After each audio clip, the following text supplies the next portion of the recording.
Welcome, bienvenue to the council meeting for the municipality of the County of Annapolis.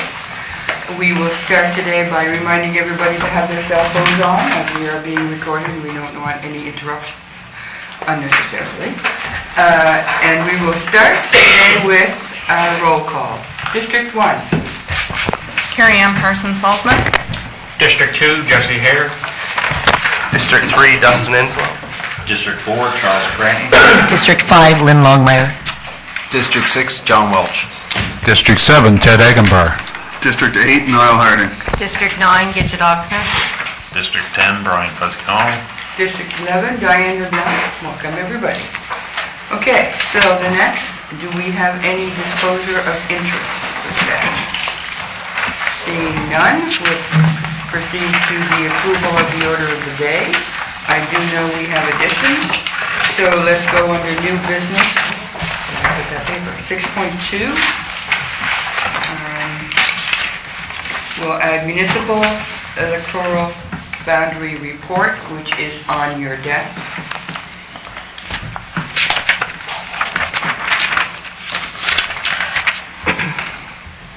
Are there any other additions? Deputy Warden? The Bridgetown Sidewalk West. Okay, so 6.3. 6.3. Bridgetown Sidewalk West.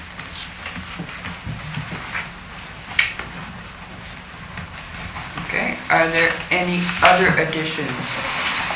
Seeing none, we need an approval of the agenda with the amendments. Councillor Longmire, seconded by Councillor Welsh.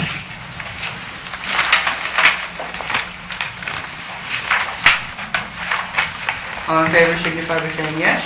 Yes. Opposed, no? Okay, let's move on to the approval of the minutes. Our first minutes are from May 20th, 2025, the municipal council minutes. Do we see any errors or omissions on these minutes? Seeing none, we will approve the minutes as they are.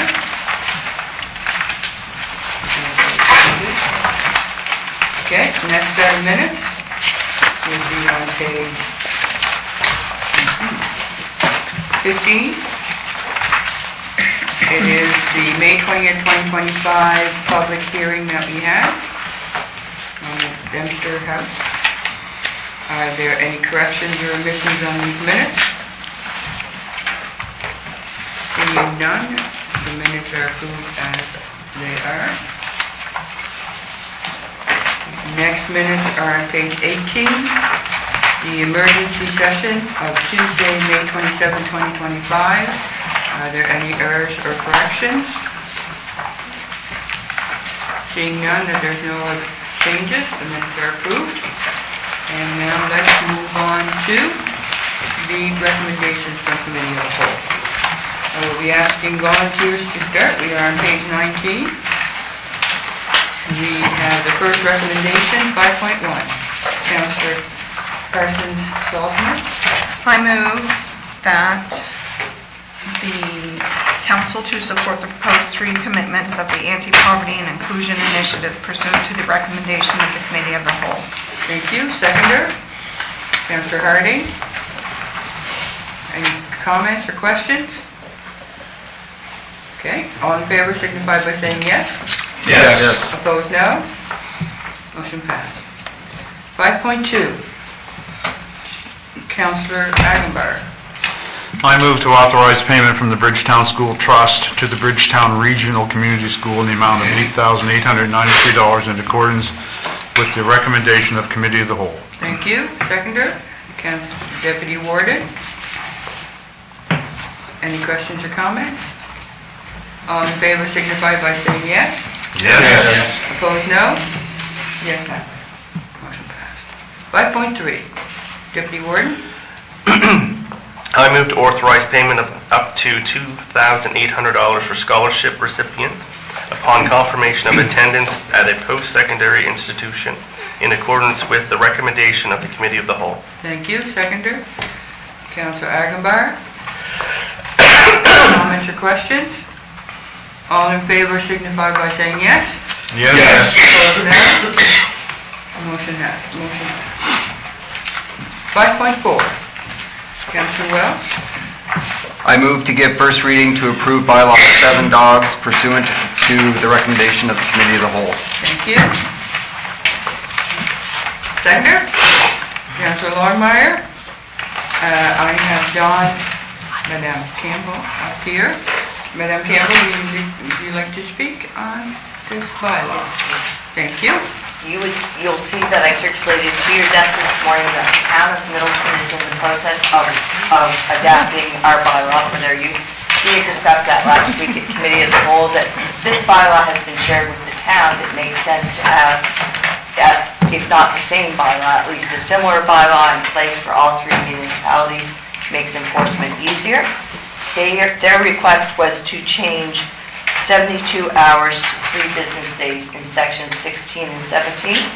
The effect is the same, and for the perspective of maintaining unity, I would ask that you give first reading to the bylaw that I circulated to your desk, which includes that change, as well as changing destroyed to euthanized, as was requested last week.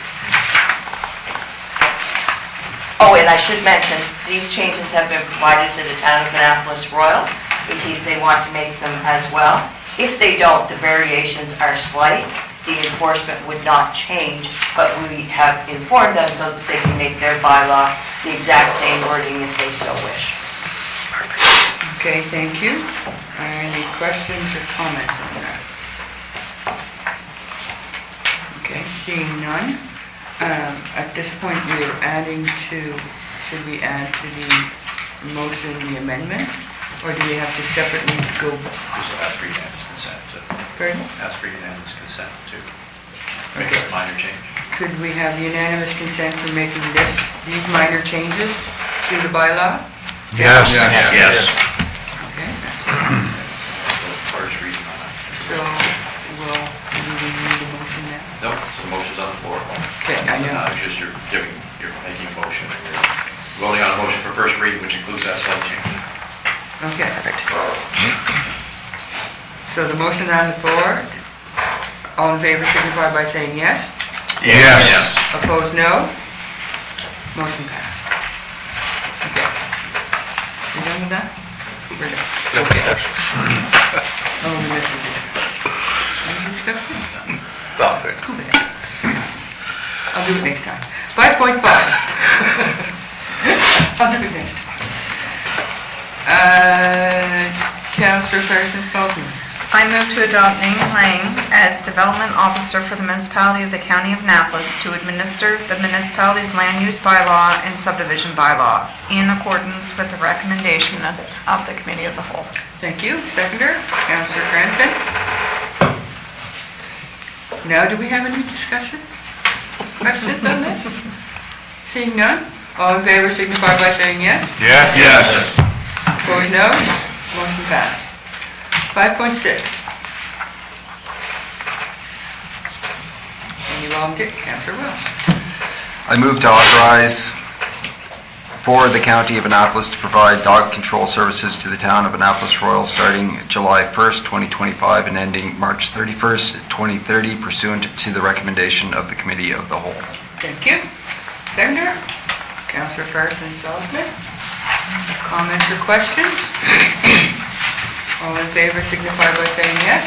Yes. Opposed, no. Yes, have. 5.7.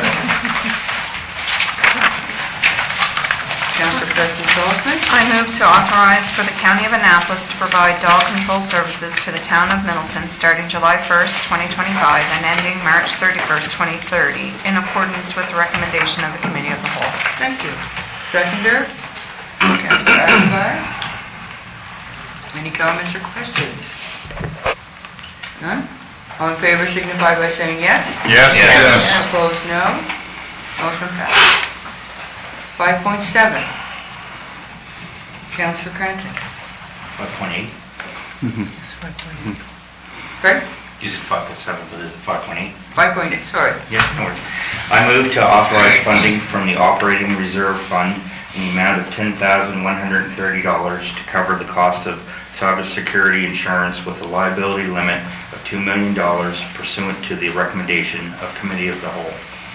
Thank you, Councillor. Seconder, Councillor Hardy. Comments or questions? Seeing none. All in favor signify by saying yes. Yes? Yes. Opposed, no. Motion passed. Let's try this again. 5.9. Councillor Wills. I move to give first reading to approve bylaw 8, noise, in accordance with the recommendation of the Committee of the Whole. Thank you. Seconder, Councillor Carson-Sullivan. Any comments or questions? Seeing none, all in favor signify by saying yes. Yes? Yes. Opposed, no. Motion passed. 5.10.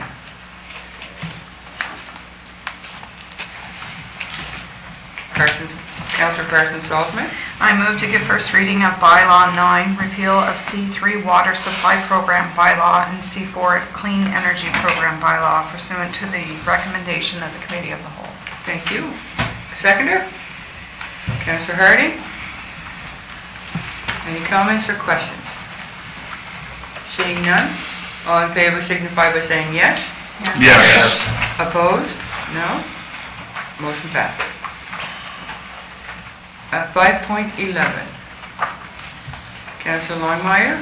I move to authorize a general borrowing resolution in the amount of $2 million with the Royal Bank of Canada to meet current expenditures for the municipality of the County of Annapolis for the year ending March 31st, 2025, in accordance with the recommendation of the Committee of the Whole. Thank you. Seconder, Councillor Oxner. 2026. 2026. Let's amend that motion. We have unanimous consent of changing to 25 to 26? Yes. Correct? Yes. Thank you. Okay, so Councillor Oxner was the seconder. Any comments or questions? All in favor signify by saying yes. Yes. Opposed, no. Motion passed. 5.12. Councillor Welsh. I move to authorize the submission of a temporary borrowing resolution, TBR, to the minister in the amount of $1,570,000 for capital financing pursuant to the recommendation of the Committee of the Whole. Thank you. Seconder, Councillor Cranton. Questions or comments? Seeing none, all in favor signify by saying yes. Yes. Opposed, no. Let's have it. Motion passed. 5.13. Councillor Comments. I move to authorize a formal written request of the provincial government to pause before granting any leases for uranium exploration in our county, to allow time for council and committees and communities to become informed and give input about the potential impacts of uranium on the community be sent to Dave Bowlby, our MLA, Chris Dontamont, our MP, Tim Houston, and the Minister of Natural Resources in accordance with the recommendation of the Committee of the Whole. Thank you. Seconder, Councillor Carson-Sullivan. Comments or questions? Councillor Hare? I'm not sure the way that this request is worded will give us the desired outcome we wish to achieve. From my understanding, there's no one in this room that would oppose safe resource extraction, but we want to be informed on how this is going to be possible. Okay, so do you have an amendment? I'm getting to it. I suspect that if we send this letter off as worded, we will get the same response of other municipalities. So instead, in order to get a better response that we can work with, I move to amend the motion to read, to authorize a formal written request for the provincial government to provide council To provide council with the province's information and plan on with the province's information and plan on how safe uranium mining will work. Hold on.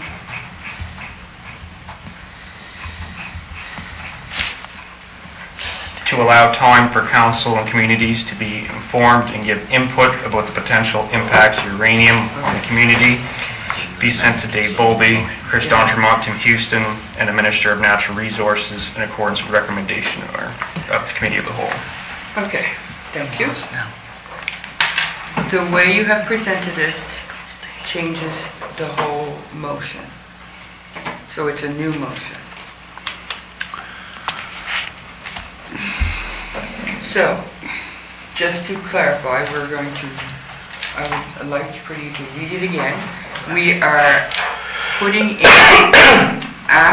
we are inserting, according to Councillor Hare, for his amendment, it would be inserting after provincial government 2, correct?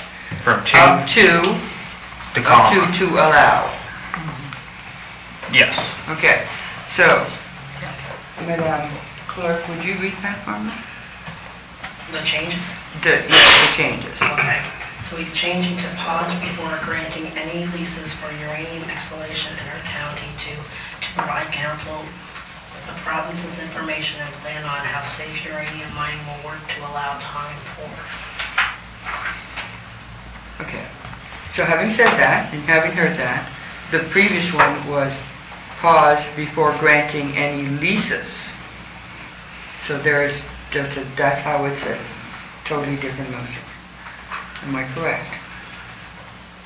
Mr. CA. Seems like a new motion, but I don't have it in front of me, so it's hard to... It is difficult to see. So if I'm gonna write the whole thing so I can see it, because other than that I can't. Provide, if everybody could write this down so you guys can all see it as well. Provide counsel. Defer motion until With we the engage the provinces. province for information. It might Information. be better. And plan. What? So that happens. And plan On how safe uranium. on how safe uranium Will work. what? Will work. Will work. Will work to allow time for council. Okay, so does everybody have that written down? Just a quick clarification. So, yes, go ahead, Councilor. So to provide council with the province's information and plan, Yes, on how safe uranium yes, okay. will work, and then we go back to the original motion to allow time. Thank you. Okay, so if you underline pause before granting any leases for uranium exploration in the county, that is proposed to be taken out and replaced by provide council with the province's information and plan on how safe uranium will work. Okay, now that you see it, Uranium mining. I see it as a total change, so therefore, either we need to go back and move, well, I'll have to, And the rest of it's staying the same. everything else is staying the same? All right.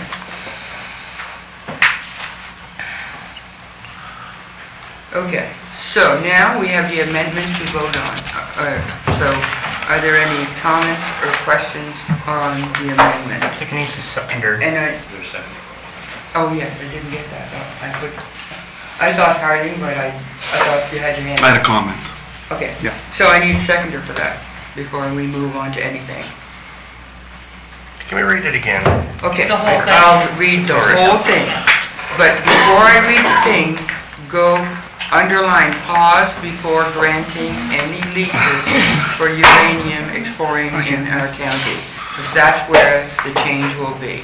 Thank you. So it goes, to authorize a formal written request for the provincial government to provide council with the province's information and plan on how safe uranium will work and go back to the motion, to allow time for council and communities to become informed and give input about the potential impacts of uranium on the community. And it should be sent to David Bowlby, Chris D'Entremont, Tim Houston, and the Minister of Natural Resources in accordance with the recommendation of the Committee of the Whole.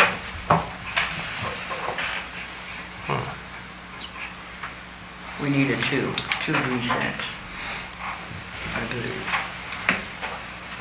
Okay, now that you've heard the motion as presented by Councillor Hare, the amendment, do we have a seconder?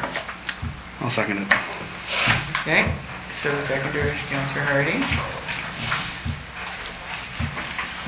So, now we have any comments, questions? Here we go. So, yes, only on the amendment. That's it. So we'll start with Councillor Connell, and we have Councillor Harding, and Councillor Longmire, and Councillor Hare. Oh, sorry, Councillor Cranston. Anybody else before I start? I'll wait to see. I'll wait. You wait. Okay, Councillor Connell.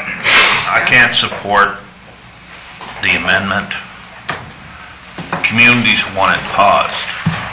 We don't want to see anything given out to contractors to be able to have their permits. We'd like to have it paused. In the motion that's prior, it gives time for the province to explain how safe it's going to be. That's what the pause is for. But it's also to stop giving out a contract that may not be able to be paused afterwards. So the motion that's been presented allows the province to give out permits. And then are we going to be on the hook for the province itself saying, having to pay them contractors money because all of a sudden the communities, because the community and across our county is ready to do,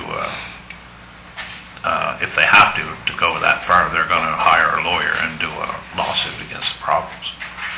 So if we say pause, then we don't want any contracts given out until all the information is declared to the council and the communities on how safe it is and stuff like that. So I won't be supporting the motion. Okay, thank you very much, Councillor. Next is Councillor Harding. My comment was more, I guess, on the original motion and an idea for the original motion. It's not so much a comment on the amendment. So would you like me to hold it? Or do you want me to speak now? Yes, because we're on just the amendment Okay. at the time. So I'll pass for now. You approve or you don't. I'll pass for now, thanks. You pass. Okay, so, Councillor Longmire. Thank you. So the word pause, when you look at why we need the information that hasn't been already given. So on the amendment, it's expanding on the word pause because we want to generate the information that people have not felt they have been given. I find the amendment tedious because I don't think it's going to answer everything that we want. Hence the reason why there probably should have been public consultation. Anyway, can it be done safely? The word safe, right, in the amendment. I'm sure we can say that it can be done safely, but what happens when it goes wrong? So that now we need to look at also other parts of the processes, which is in that information sharing that should come to the people. And the reason why the pause is important. That's all I want to say. Thanks. Thank you very much, Councillor. Councillor Hare. On the amendment. Yeah. My hope with the amendment is by showing that we're open to an idea of safe mining, as long as it's safe, we might garner a better response from the province. Because I suspect if we don't have the amendment and it goes forward as before, we pretty well know what we're going to get in response from the province. It won't be any new information. It'll be very similar to what other municipalities have received. So my hope is we can try something new here, and hopefully we get something different, something positive, and just continue the discussion. Okay, thank you. Councillor Cranston? I agree with the colleagues. I won't support the amendment as presented because of the removing pause before granted piece. I feel what's being suggested by Councillor Hare. I actually support what Councillor Hare is saying, but I feel it changes the original motion too much. So separate motion maybe, but won't support the amendment. However, I do have an amendment to the amendment, if that's allowed, for different reason, and just regardless, when we list the names, I think Jill Balser should be included because she's an MLA for Annapolis County as well. So my amendment be Jesse's amendment, amended to say sent to David Bowlby, Jill Balser, Chris D'Entremont, Tim Houston, and the Minister of Natural Resources. Thank you. Do we have a seconder for the amendment of the amendment? Seconder to add to Councillor Hare. Okay. Let's do this, the second amendment, which would be adding Minister Jill Balser to the amendment. Are there any comments on that? Questions? All in favor of adding Minister Jill Balser to the motion, signify by saying yes. Yes. Opposed, no? Say yes. Okay, so that's one. Getting to the other amendment, to provide council with the province's information and plan on how safe uranium will work. Do we have any other comments, statements? Seeing one. Councillor Agambar, I'm going to float this. you're floating. Uh-oh. An amendment to the amendment. How would it be if the amendment to the amendment read, to authorize a formal written request for the provincial government to pause before granting any leases for uranium exploration in our county, to provide council with the province's information and plan on how safe uranium will work, to allow time for council, and so on. So basically, that would retain the pause for granting any leases. It would also include to provide council with the province's plan as per Councillor Hare's amendment, and also include the amendment to add Jill Balser. It would supplement the original. Okay, so would you just reread it again? After we include pause before granting any leases for uranium exploration in our county. To provide council with. with the province's information and plan on how safe uranium will work, and then to allow. Okay, and the rest of the motion as is. Including the addition of Jill Balser. Yes. Okay. Everybody has that in mind? I need a seconder to that. Deputy Warden.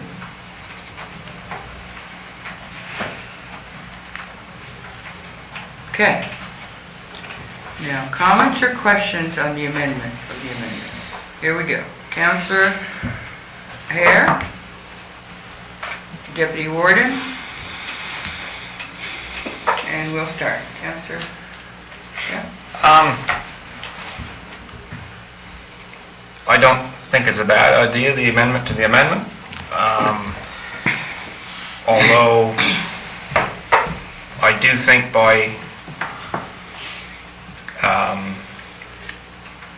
adding that back in, we're still going to see the same response in the end.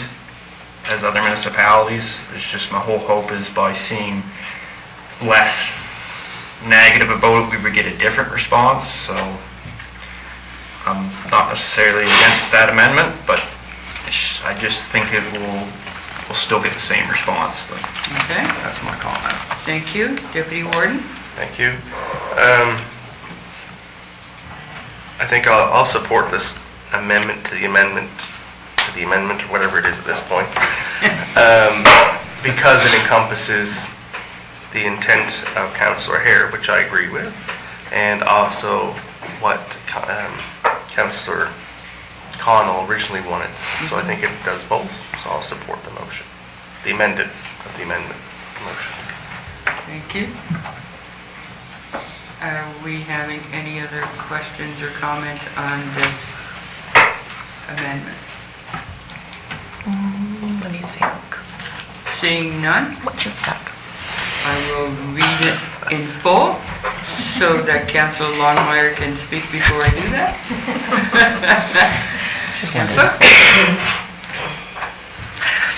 I really do appreciate the words that Councillor Hare has just said. You know, sometimes when you ask it in a negative manner, you're going to be seen particularly that way.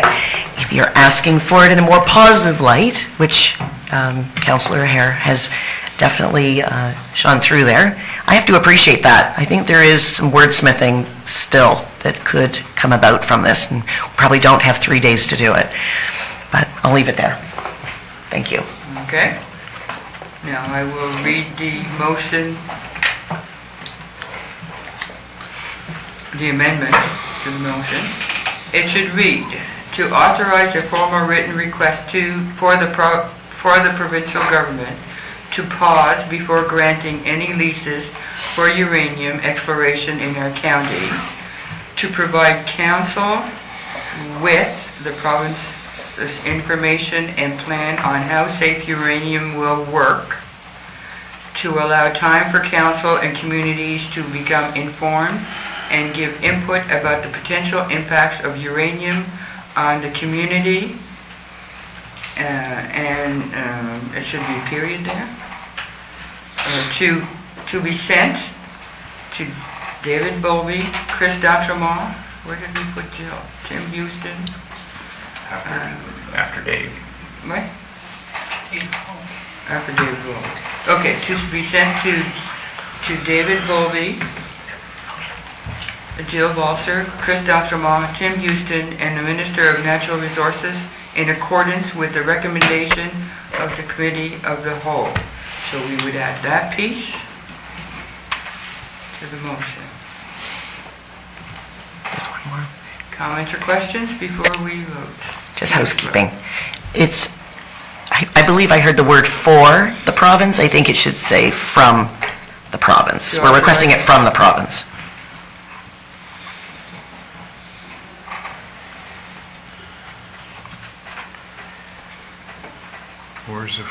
Was it at the beginning?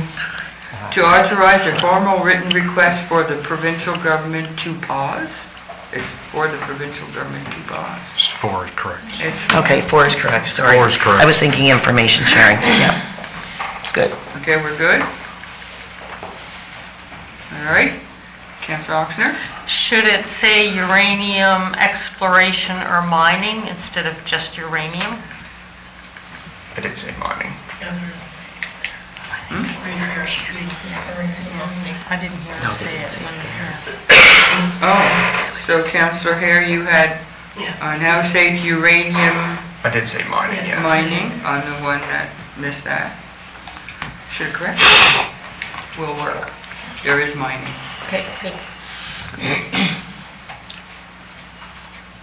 So Is that it? the mining is It's after after uranium will uranium. work? Yes. Thank you. All right. We're clear Clear. on the amendment. To the amendment. Amendment. All in favor signify by saying yes. Yes. Opposed, no. Motion passed. Amendment. Now, the amendment, it's the motion itself. The amendment passed, I said the motion passed. That's what you meant. I got it. Okay, here we go. Do I read it? You wish for me to read it? To authorize a formal written request for the provincial government to pause before granting any leases for uranium exploration in our county, and to provide council with the province's information and plan on how safe uranium mining will work, to allow time for council and communities to become informed and give input about the potential impacts of uranium on the community, to be sent to David Bowlby, Jill Balser, Chris D'Entremont, Tim Houston, and the Minister of Natural Resources in accordance with the recommendation of Committee of the Whole. That is a motion we are voting on. Are there any comments or questions before we vote? Seeing none, seeing two. Well, there's wordsmith. Councillor Harding and Councillor Longmire. Yeah, so I like the new wording, I like the amendments. I think it's important for us to consider as a council that we don't necessarily want to be combative or litigious at all with the province. We have to work with the province. We do work with the province, and I think overall we want to learn more from them. I think that's good that this is what Councillor Hare has asked. I think it's also important for us to note as well that no RFPs were received for exploration as of the deadline on June 11th. So the province didn't receive any proposals to do any uranium exploration. So there is no imminent exploration happening at this moment. I guess the only thing I have a little bit of issue with is I feel like we are sending a formal written request, asking the provincial government to do something, but we haven't actually approached them and asked their officials to come down and inform us on where they stand. And I have a little feeling that if we were to reach out to them and say, can you please send down the group of officials that are working on this file, or send down someone to inform this council on what is actually happening, that could really benefit us in the content of any letters that we send. I feel like sometimes we send a letter, we should certainly have the information from both sides. And I completely agree. I completely agree with the members of the community and the concerns and all of that, but I also feel like we haven't made an approach to the province for them to come down and speak to us about it either. So I would propose, just for council's deliberation, to postpone the motion on the floor until such a time that we can reach out to the province and ask them to come and inform us of what's actually happening. Okay, so, all right. I'm beat to death. The motion on the floor is one direction. We have been proposed a separate direction of asking them to come visit our council. So to me, I see two different motions. Having said that, I will let Councillor Longmire and Councillor Connell first, Councillor Connell, Longmire, speak on this. Deputy Warden, okay, I'm past my Longmire, Deputy Warden, Clanton. Did I have anybody else? Okay, good. Make it brief. Brief. Right. Pictou County, Hants County, Lunenburg County, Queens County, Annapolis County, communities and constituents have asked the province to come explain to them. Not one MLA showed up to any meeting, not one MP showed up to any meeting, and they're zip-lipped in their offices. Thank you. Well said. Brief. Thank you. Councillor Thank you. Longmire. So they're zip-lipped. I've reached out to ask many questions, and I've left messages on voicemail at the MLA's office, and it's frustrating. And, I go back again to February, March, April, when letters were sent out, replies went back, and John Lohr came back saying that he was disappointed that there hadn't been much support, and he used the word many. And so I took that as they did not make in any way an attempt to come and inform properly the people of Nova Scotia. So we are Annapolis County, and we represent this county, and our voices should be heard loud and clear on behalf of the citizens that live here, that are fearful, afraid of their health, the changes in their water, soil, and all that. It's really simple. All they needed to do was come and share, and they chose not to. Instead, they moved forward. And even though there has not been an RFP handed or awarded, doesn't mean that it won't happen. This is the attempt to get them steadied and prepared to answer some big questions. Thank you. Thank you. Deputy Warden. I withdraw my question. What? Okay. I'm done. Councillor Cranston. I just feel the motion on the floor accommodates Councillor Herring's request. It includes a request to the province to provide some information, which would be in the form of consulting. So, support the original motion. All right, thank you. Any other comments? Oh, you snuck in there, did you? Okay, Councillor. I wouldn't agree to the proposal as, in respect to Councillor Harding's proposal to change that. I think we should forge ahead here. And if we look at the track record of the provincial government, they don't consult. There's been many, as Councillor Longmire and Councillor Connell have spoken, attempts to have them do so. So at this point, I think it would be somewhat redundant to even think that that's going to happen. Great, thank you very much. Okay. I'll be quick. 1, 2. Probably not as quick as Connell, but I see Harding's point, and I think it goes back to what I had suggested as the amendment is we want more information, and it's just about trying to come at it with a different approach. And I was hoping we come at it with a more positive approach to hopefully get such information. So I think with still requesting as a cause, it may be seen as combative or negative, and we'll get the same response. Maybe with the addition of asking for the information, we'll get it will be seen more positive, but I'm not quite certain. So. Thank you, Councillor. Okay, any other comments? Oh, no, not seeing any. On motion, all in favor signify by saying yes. Yes. Opposed, no. Motion passed. Okay, now we can move on to 514. Yes, thank you. I move to approve a letter of support on behalf of Fire Services to Minister of Emergency Management Kim Massland and to Fire Marshal Douglas McKenzie, emphasizing the importance of dependable and consistent training for their membership pursuant to the recommendation of the Committee of the Whole. Thank you. Seconder, Councillor Connell. Questions or comments? Seeing none, all in favor signify by saying yes. Yes. Opposed, no? Yes, have it.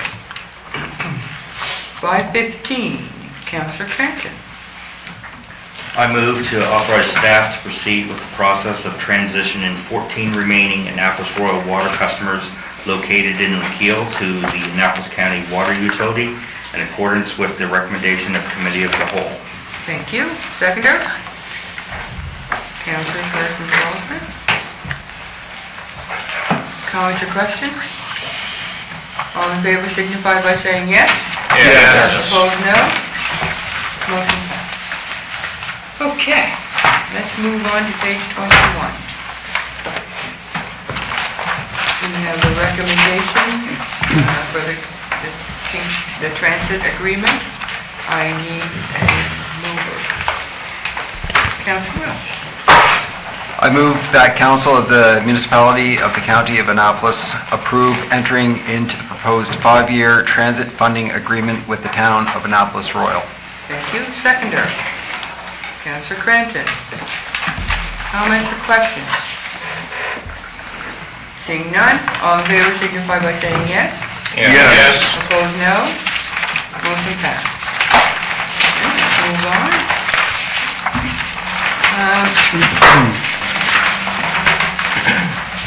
We have, at the back of our agenda, we have the council motion tracking list for the months of March, April, and May. We added what? Oh, yes, true. 6.2, the boundary. I jumped over that one to the other. In front of you, you have papers on the municipal electoral boundary report. We have a recommendation. Would you read the recommendation, Councillor Comments? Yes. I move that municipal council, the county council of the municipality of the county of Annapolis submit an application to the Nova Scotia Regulatory and Appeals Board to confirm the number of councillors at 11 with slight changes to all electoral districts. Thank you. Seconder for that, Councillor Harding. Any comments or questions on the motion? Any wish to speak? No? Okay. Oh, I thought you wanted to give it all. Councillor Connell, Councillor Harding,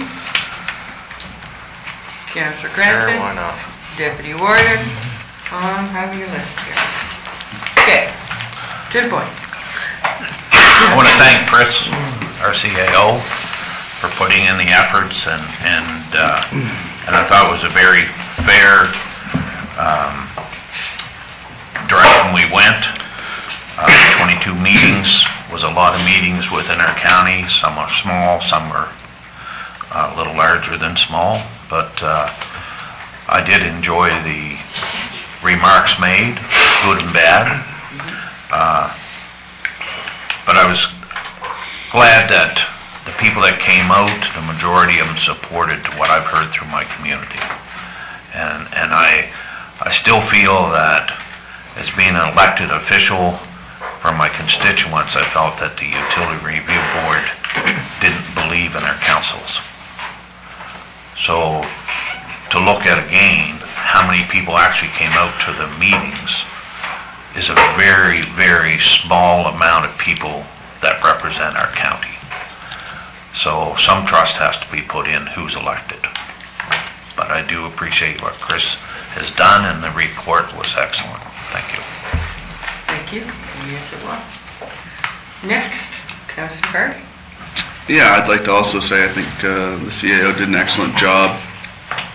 I did attend a couple meetings, and I thought that they were very informative, and I think it did exactly what this council intended to do by giving a sort of unbiased education on governance and what we do as councillors, and I thought it was very, very good.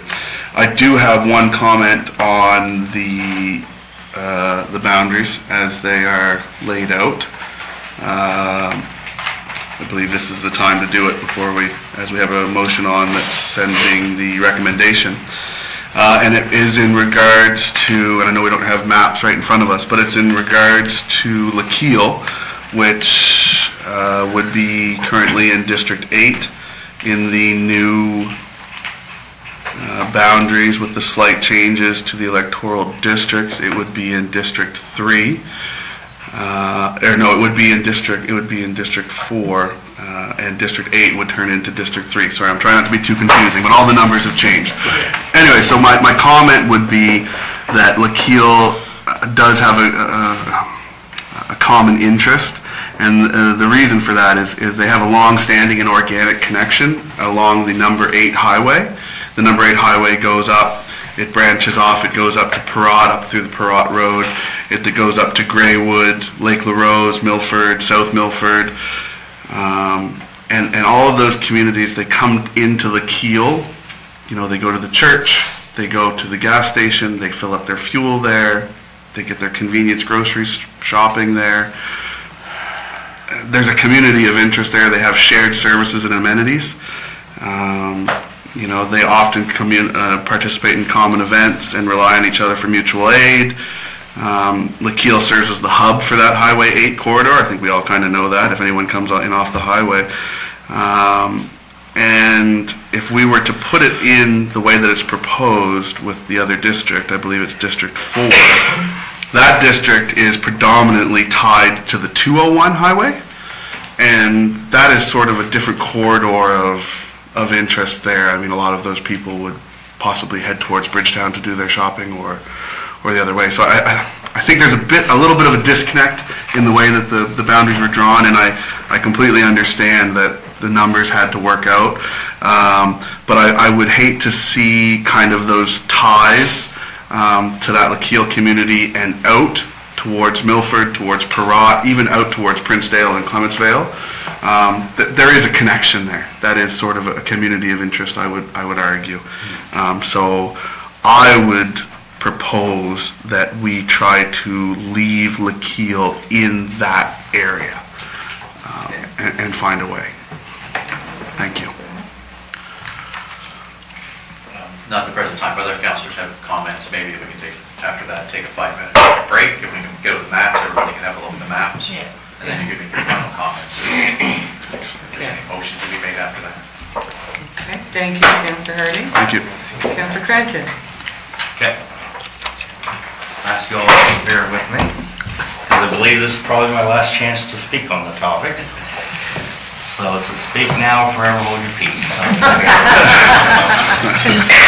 First off, to my colleagues, I would just ask you to keep an open mind as I likely share a different perspective than most of you. But again, I want to first reiterate is what I'm about to say. It is absolutely not my intention to add to anybody's workload, and at the very most, I certainly do not want to create a scenario where if a councillor was thinking about reoffering and a potential change ended up being the reason why they chose not to. So there's clearly not any of my intentions. I hope everybody wants to reoffer, feels that they can, but I guess the notion that I can't come to grips with is that this would be as much of a addition to the workload as some feel it would.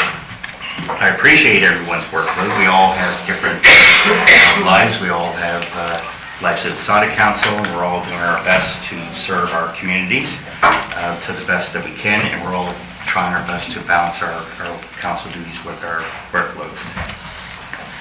So each month, we all, and I am going to be a few minutes, so again, just bear with me, and again, please keep an open mind. Each month, we have commenced council and committee of the whole. We all sit on a number of other committees, which I think is the concern, is this fear that would go up if the number of councillors went down. But I think it could be looked at differently. We all attend a variety of community functions, meetings, fundraisers. In some case, some of us host our own. Not every district is the same. Some districts have a number of community halls, some only have a few, some have hot topic issues, some have denser communities, some are connected to water and sewer, some are not, some have these huge rural areas. So at the end of the day, everybody's current relationship with the area they serve is different. I think we're all, I would say we all are doing our best to represent our folks, but no two of us are doing so in the exact similar manner. Let's see. Some of us work at day, or some of us work at night. Some of us do our council work during the day. Some of us do it in the evening. And I guess my point is, it comes down to how you choose to represent your people. You do your best to make yourself accessible. Some people, when they campaign, they still go door to door. So I will give you that one, that in the event of election, a bigger boundary means more door to door campaigning.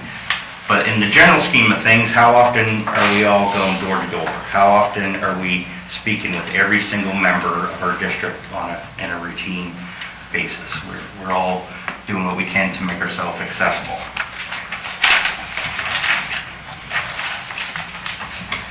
Councillor, can I ask you a question? Yeah.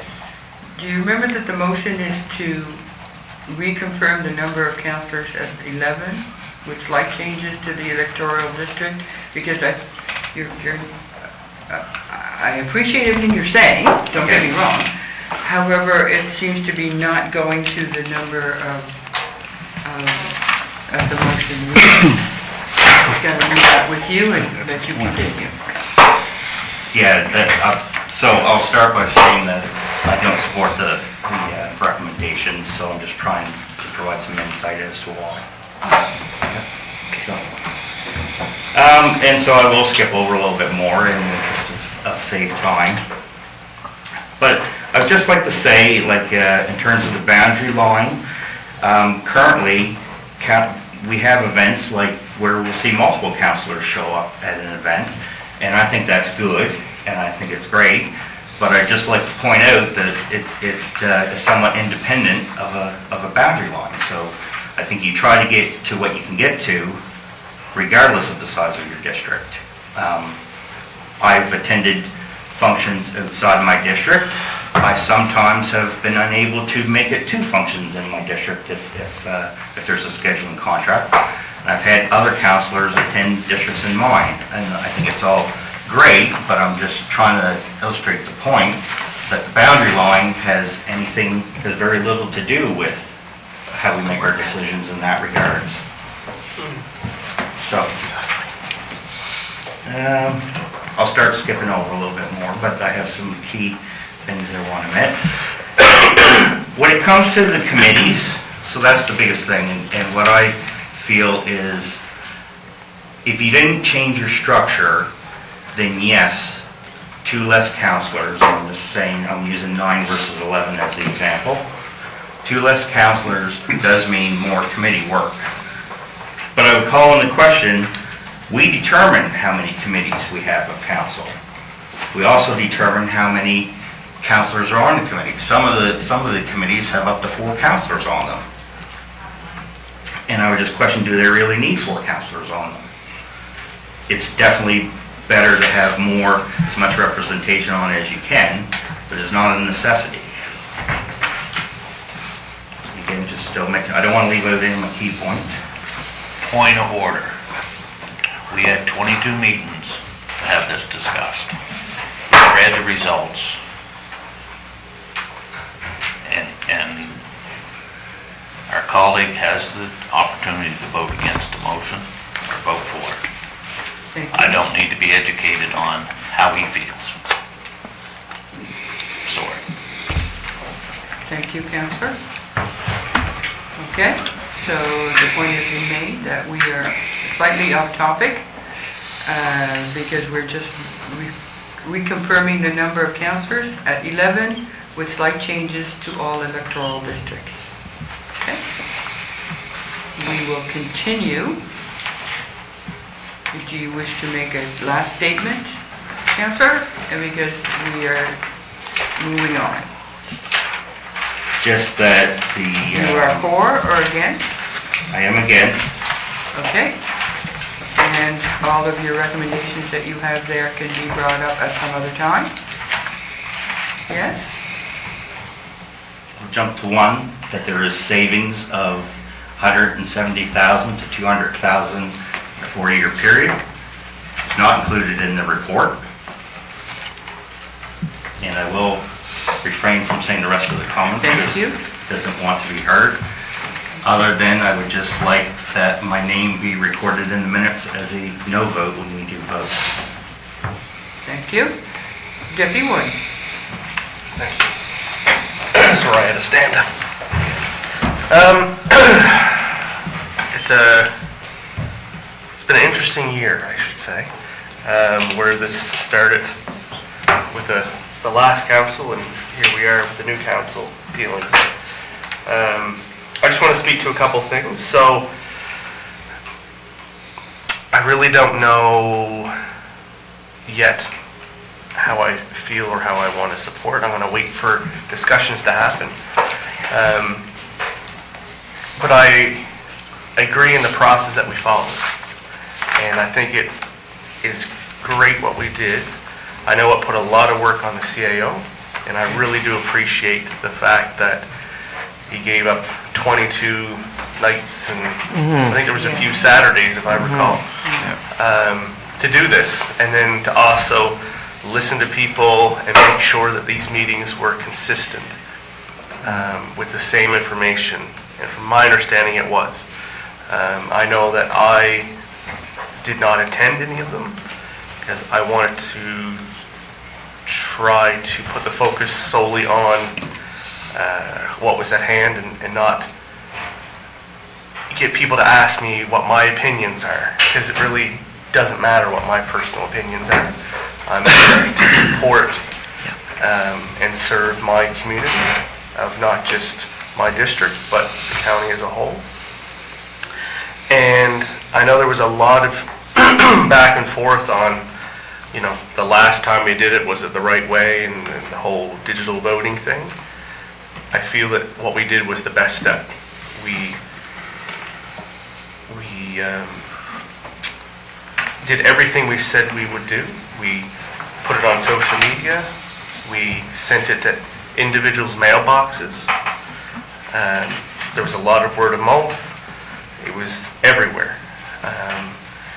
And I know from talking to people within my district, there was a lot of people that said, well, I'm fine with status quo, I don't want to go. It doesn't mean anything to me. And I said, well, if you have that opinion, you still need to go, because you need to voice that concern and get your vote counted, per se. And then I also heard from a few others that said, your council's too big, it should be at 5.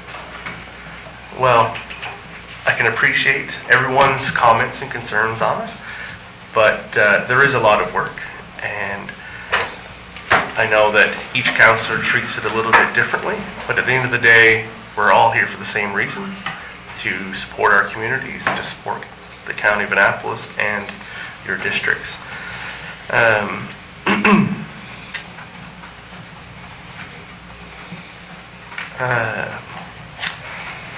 The fact that we only received 162 members of the public, I don't really see that as an issue for determining this, only because of the work that we done to open it up and to be open to everyone. The fact that it was everywhere, it's just members chose. Members are busy, most of us around the table are parents, so we all know what it's like to have a busy schedule, and to try to attend something extra is hard to do. So, in closing, I don't quite know exactly how I want to vote. I do agree with the report that came forward, and do I feel that 11 members is a good number? Yes and no, and I don't know any different. But I'll be interested to hear what other people have to say, and no matter how I vote, I do want to say my appreciation to the CAO and the staff that worked on this, and the reports that we got on it with the detailed feedback information. And it was clear that the people that attended these meetings were definitely open and honest. Yeah. And they held back no punches. So that shows that we got true factual information. So, thank you very much. Okay, thank you. Councillor Agenbar, Councillor Hare. Thank you, Madam Chair. Thank you. Certainly a contentious issue for the last several months and years in the county, that's for sure. I guess I'd like to say that originally, and when I was campaigning to run for council, I was solidly behind reducing the number of districts, given the information at the time back in 2023, 24, that was available. Well, that was before I was elected and before I'm now sitting and living the reality of what we do. And also, during the campaign, putting over almost 4,000 kilometers on my vehicle to cover the district. So the geographic size of the district, now I have a different vision of that than I certainly did at the time. And also, the amount of time and effort that every councillor is expected to expend in order to fulfill and do their due diligence to do the job. And I think everybody here in this chamber is committed to that, absolutely, and committed to our constituents. Having said that, I think I feel differently now than I did at that time in respect to the size of the district, the county, and the number of districts.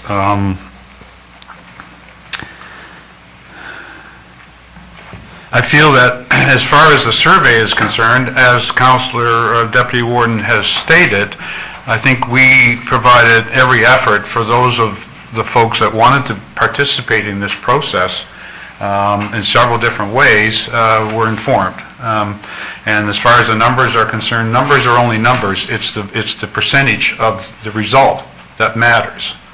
I feel that the people that did attend the public meetings became very well informed of what we do and what is expected of us. And I think that they made thoughtful decisions on how they voted, yay or nay. It didn't matter, but at least they went, they became informed, they found out what's involved and what's at stake, and they made their vote in a thoughtful and diligent manner. They made informed decisions as compared to misinformation or disinformed. It's okay, I think, to change your mind. And I will be supporting the 11 districts as a result of everything I've seen or done since I've been here. I do have, however, one caveat that I would like to bring up at this point and go on record. As far as the boundary line is concerned, I feel that given the density of the population in the Bridgetown area, I would still like to see the retention of 2 councillors in some format in and around the area of Bridgetown. I think their number of population to the whole county, I think warrants having representation such as that. Thank you. Thank you very much, Councillor. Okay, Councillor, yes, I am at you, Councillor Hare. And I guess I'll speak right to the point. Please. I will be supporting the reconfirmation of the councillors at 11, as my colleagues have stated. The 22 meetings, the survey we did was the best solution possible to make sure anybody putting their opinion in was well informed and made informed decisions. It may have been a relatively low turnout to the population of the county, but I like to point out that the people who would attend the meetings are critical, have critical opinions, and even though they might come with the critical mindset, 60, some of them voted in favor of 11. And I feel it's safe to say that a large percentage of the county supports status quo, the ones who didn't attend the meeting. Otherwise, if they were critical, they would have come to the meeting. That was well advertised, and I know every family member of mine got the pamphlet in the mail. So I do think 11 is the best solution. I think it keeps it open for anybody looking to run for a council position, regardless of whether they are working full-time, part-time, whether they're self-employed. With 11, it really provides the opportunity and doesn't take up, it allows people to hold 2 positions at once, because I do believe people making decisions the ones that are still out working with their hands in the community can provide decision-making relative to the people who are still working with their hands in the communities, so. Thank you. Well said. Thank you. Okay. I have nobody else on my list. Oh, I'll just, Councillor don't say it Longmire. that way. Thank you, I'll be fast. You know, this was a huge undertaking by our CAO, and much gratitude for that. The exercise, I'm sure, he was well equipped for. He comes with a wealth of knowledge, understanding. He has kindness in his approach, and I'm sure thoughtful discussions ensued. I heard nothing but great things from people who did attend, so I want to extend a huge thank you to Chris for that. You know, there were 22 meetings, wow, and accomplished all in a very tight amount of time. You know, this was a second opportunity to hear from the people. And they could have, if so chosen, could have gone off to another district to a meeting if they couldn't fit it in their own natural schedules as it was occurring in their perhaps local area.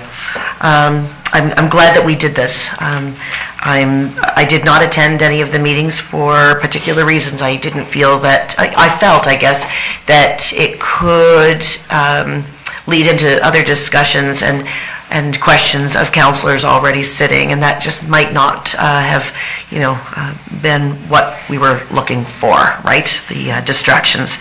I'm pleased that we've come through it. I'm hopeful that, the last paragraph on, I call it the last paragraph on page 3 of 3, the importance of being able to easily assess their councillor and there be a very little in any cost savings by reducing the number of councillors, but a reduction in support and advocacy with fewer councillors is likely. This is really important, that statement there. So, thank you. Thank you very much. Okay. Should we take pause and should we look at the map? Okay, so take recess. At this point, we're going to take a recess so we can look at the map, and we'll be back. Okay, welcome back. We are again on the motion that the Council of the Municipality of the County of Annapolis submit an application to Nova Scotia Regulatory and Appeals Board to reconfirm the number of councillors at 11 with slight changes to all electoral districts. So we have looked at the districts. Are there any comments about the districts? As we have, and we'll start. Yes. I'd just like to reiterate my comment that I would like to see the district area of Lakeele, the community of Lakeele and the community of Moshel swapped. Okay, thank you. Any other comment, Crenchon? I agree with the Councillor Harden's suggestion. Perfect, thank you. Any other comments? Okay, so we'll deal with, if you wish to... So we either need a unanimous consent or a motion to swap them. Okay, so do we want a motion, or do we want to just go... Did everybody see the swap? That they are talking about, okay. Okay, so is it unanimous consent that we do the swap? Yes. Yes? Perfect, thank you. Thank you, guys. There you go. Thank you. Okay, so Don't now, complain later. on the motion itself, are there any comments about reconfirming the number? No other comments? All in favor signify by saying yes. Yes. Opposed, no? No. Thank you. And please record my vote as you know. Okay. I'll explain it. Our phones will ring off the hook. So where are we at now? All right, so next, 6.3, which is the Bridgetown sidewalk west. This is, I'm going to put you on Thank you. the floor. I move that council amend its resolution passed on April 15th, 2025 regarding the Granville Street West Side Walk project by replacing the approved design option 2 with option 1A as outlined in the staff report presented at that time. And further, that council direct staff to proceed with engineering design and utility coordination based on option 1A with no interruption to the current planning and scheduling time frame for the project. Thank you. We need a seconder for the motion. Councillor Hagenbar.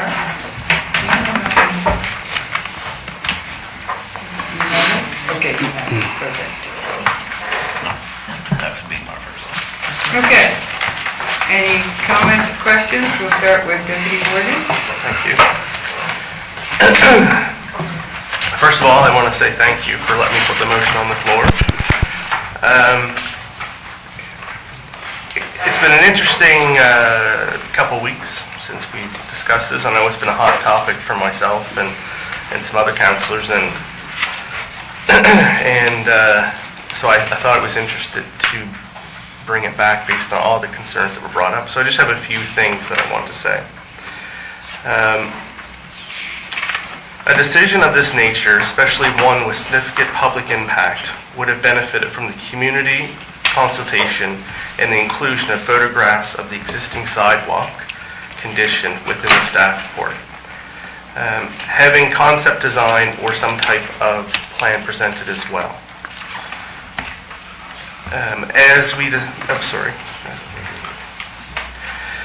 We could have reached out to different community groups, including the Chamber of Commerce, that could have generated support or even surfaced alternate ideas.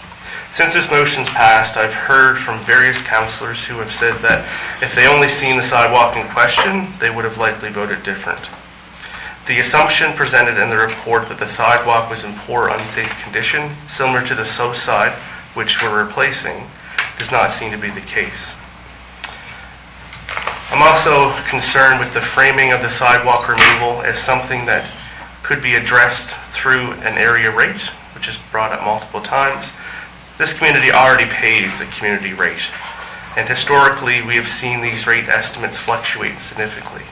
For example, the proposed increase in 2024 was later adjusted downwards in this recent budget after reviewing the actual costs. What's emerging now is legitimate safety concern. This section of Granville Street West is home to many young families, and there is anxiety about children being forced to cross a busy section of Highway 1 without crosswalks. While I understand the logic that not every community has sidewalks on both sides of the road, this situation is a little bit different. Nearly all communities along the Highway 1 in the county, including Middleton, Bridgetown, Lawrencetown, and parts of Cornwallis, maintain sidewalks on both sides. Just today, so I wrote this earlier, last week, I witnessed a child nearly being struck by a vehicle while crossing near the area in question. Then, shortly after, another close call at the existing crosswalk, just 100 feet away. So I just wanted to have this discussion that, as you can probably see, if anyone took the number 1 down today, you can see some of the protests is happening, but this is a big issue for the community. And I understand that we represent the county and our different districts, and we're elected to make decisions on behalf of people 100%. However, in a situation like this, I do feel that we really should have engaged the community in some aspect versus making a decision to remove. And not only that, the decision for option 2 is $130,000 more than option 1A of just leaving it the way it is. I understand that there are some areas of it that needs some repair. One area would be addressed when we actually fix the road at the intersection of Bay Road and Highway 1, so that would be addressed anyway. So just for the fact of when it was presented to us, it just seemed basically on trying to have less work for public works, or there might be a cost, but it would take a long time for that $130,000 to just leave it, to be absorbed by that work that's actually already being done and covered under the area rate. You know, the community is asking not for the county to spend more money, they're actually asking for us to save money by just leaving it the way it is. And Lynn, there's a discussion around what happens when the time comes to repair certain sections as they need to be repaired. Well, my understanding is you're only required to have one accessible sidewalk on a road. If we do repairs on the other side, as long as we're not doing repairs on the whole thing, if it's just one section that we need to pour concrete to make it equal to the rest, that would be fine. And I know from my personal experience, that's what we do. You don't have to bring everything up to standard. It gets grandfathered in. But the fact that we're putting in an accessible sidewalk on the other side negates the fact of having two. So the other side doesn't have to be accessible. And I meant to stop and measure, but I got behind this morning to see actually how wide that current sidewalk is, if it meets the 3-foot accessibility. I say it's pretty close, I would say, but I just ran out of time this morning. So thank you for your time and consideration. Yes, Councillor. DAO? Councillor, I got Councillor. promoted. It all depends how you want to Want to be look at it. awarded too? There. Hey, I don't have that suit though. You'll have to give that up. Just to clarify, I think Mr. Young and I spoke last time about this issue, so I won't repeat what we said before. But just to clarify, the second part of the motion was no disruption to the schedule. That's not possible. So if you pass that motion that there's no disruption to the schedule, you've already disrupted the schedule. So my understanding is the designs are done, and if you wish to revisit this and redo it, you got to redo the designs again, okay? Which will cost money. So that's a decision of council. And just to clarify as well, that this is more than just having two sidewalks or fixing the sidewalk. And so this project is a lot of money. We're right now at, last number I heard was over $20 million in total when we get this project done. May not have it open, and we're probably not going to get $20 million anytime soon. We will apply. But in the meantime, there are sections of the sidewalk that need to be repaired, and so they'll have to be done to a new standard. And so that means you will have a sidewalk that's partially to a new standard, partially to an old standard. And if you don't do this project in the next 5 or 10 years, you will then have two sidewalks that are 5 or 6 feet wide, because you'll have done it piecemeal to get to there. So I just want to clarify that let's not, if we want to change the design, that's fine. Staff have no issue with that, but it will delay the project by a while because the designs will have to be redone. The designs for both sides or one side? So this is designed for the road, so it's all. The road, Yeah, because the design also includes moving the road yes. to better realign it and everything else, and so that will have to all be redone. Okay, so I have Councillor Connell, Councillor Harding, Deputy Warden, Councillor Longmire. Anybody else wishes to, at this point? Yes, Councillor Agambar. Okay. Councillor. I won't support the motion. We've said several times that a lot of our communities haven't got sidewalks. The speed limit in Bridgetown, I believe, is 50. The speed limit on the number 1 highway is 90, and I follow the bus several times when little kids cross out number 1 highway at 90 mile per hour speed limits with traffic coming toward the bus.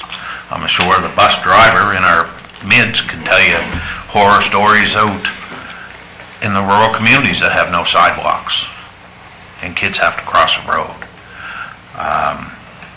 The town of Lawrencetown has one sidewalk from the community college west on the north side. There's none on the south side.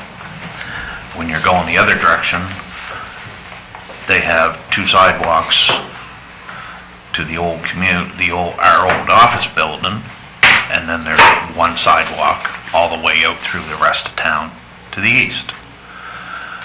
When you're going up through to the swimming pool, and all them houses have young kids, there's 1 sidewalk, 1 side of the road. So in Lordstown alone, the main village has 2 sidewalks, but as the outskirts come along, it's 1 sidewalk. Town of Middleton, 2 sidewalks to the hospital, 1 sidewalk to the county line. On the east end. On the west end, 2 sidewalks to the train tracks, and then 1 sidewalk all the way down through to the west end, which is probably triple the amount, probably quadruple the amount of length that the town of Bridgetown would be only having 1 sidewalk. Annapolis Royal, 1 sidewalk. From the town, from the flashing light, past the causeway, 1 sidewalk. 1 sidewalk going this way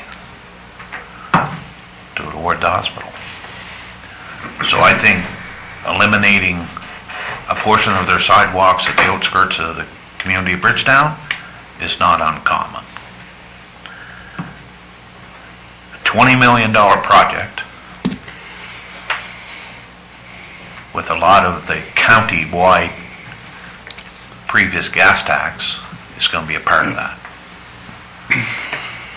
That money is to support all of the county, not just capital improvements in the community of Bridgetown. We passed a capital grant program, I think last month, and I think out of 5 jobs, 4 was in the community of Bridgetown. That gas tax, or community rate tax, or whatever it's called now, infrastructure, is for all of our county. And I think that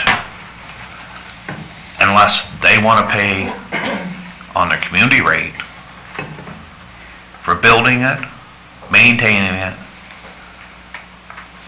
I've got no support for that. That money is for our county-wide stuff. Thank you. Thank you, Councillor. Councillor Harding?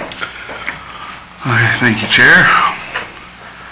I want to take a few moments to speak in opposition to this motion. The proposal seeks to reverse Council's earlier decision to proceed with option 2 for Granville Street West Sidewalk Project. That decision, made in April, approved the construction of a new, fully accessible 1.5 meter sidewalk on the south side of Granville Street, along with the installation of a crosswalk at Bay Road to ensure safe and designated pedestrian crossing. Currently, there's sidewalks on both sides of the street. Option 2 called for the removal of the north side sidewalk, a decision that understandably is disappointing for some residents, but it was presented to us as a practical and fiscally responsible compromise. To put in context, when the former town of Bridgetown dissolved in 2015, the municipality of the County of Annapolis took on its assets and liabilities. Since that time, the county has worked hard to stabilize the situation, paying down the legacy debt and most recently reducing the Bridgetown area tax rate. And according to the 25-26 budget, meeting 2, page 5, this resulted in an average savings of $442 per household. Looking ahead, we are facing significant capital investment in the community of Bridgetown's core infrastructure. These include $200,000 for the Granville Street design work, which has already been budgeted, $100,000 for the water system upgrades on Rectory Street and Chipman Avenue, $2.5 million for sewage lagoon upgrades, $8.5 million from 2026 to 2029 for the 3 phases of the Granville Street water and sewer replacement. These investments are necessary and they're overdue. I fully support them, but we've we're preparing to spend millions of dollars in one area, and I also believe we all have a responsibility to find cost savings where they are possible. That's what option 2 allowed us to do. Removing the north side sidewalk, which would otherwise require ongoing maintenance, snow clearing, upkeep, and an eventual rehabilitation, was estimated to save the county $100,000 annually or $500,000 over 5 years. I think saying that the initial ongoing cost, saying that it costs less to do the other option right now is not necessarily true, because you have to take into consideration the maintenance and upkeep year over year. Even if the initial outlay is slightly less, if you are saving money year over year, that's going to offset that. I've also taken the time to speak with residents who initially had concerns about the removal of the north sidewalk, and after I explained the full picture, including the infrastructure upgrades, the sidewalk accessibility, the long-term financial impacts, many were understanding of the decision. In fact, several were unaware that the project not only includes a new sidewalk, but a rebuilt road, a new water main, and major sewer upgrades. That tells me that better communication would go a long way. And the original decision was based on responsible and forward-looking planning. I also understand that it's council's prerogative to revisit past decisions. However, I believe it's important to note that notice of this motion was only given 1 day prior to this meeting. That is far from ideal. Providing notice at the previous meeting would have been better, and it would have allowed council and the public more time to properly consider the proposal. While I respect every councillor's right to bring forward new motions, frequent revisiting of settled matters, especially with minimal notice, does risk undermining the efficiency and focus of this council. We have many time and many priorities. We don't have very much time, and we have many priorities to manage across the county. So for these reasons, I cannot support this motion. But I want to be clear, I fully support the efforts to create more walkable and accessible communities. I think these are worthwhile goals, and I think that option 2 delivers on them by replacing the existing sidewalk on the south side with a brand new, fully accessible one that meets current standards and regulations. But I also think that these goals must be balanced with long-term financial sustainability, and I believe our original decision struck that balance. Thank you. Thank you very much. Councillor Deputy Warden. Thank you. I do recognize it's my second time to speak. So, some interesting statements have been made in the past couple minutes, and I just want to approach some of them if I can. So, there's been statements about that the county, when dissolution happened, the county helped look after the debt, which is not true. That was the area rate. The citizens that live in Bridgetown pay the area rate, which paid off the debt, not the general tax rate. Also, for the estimation on maintenance of that sidewalk, I stated it months ago, and I'm going to state it again. I do not comprehend how 700 or 500 meters of sidewalk can cost $100,000 to maintain. It just does not compute. However, it was in the report.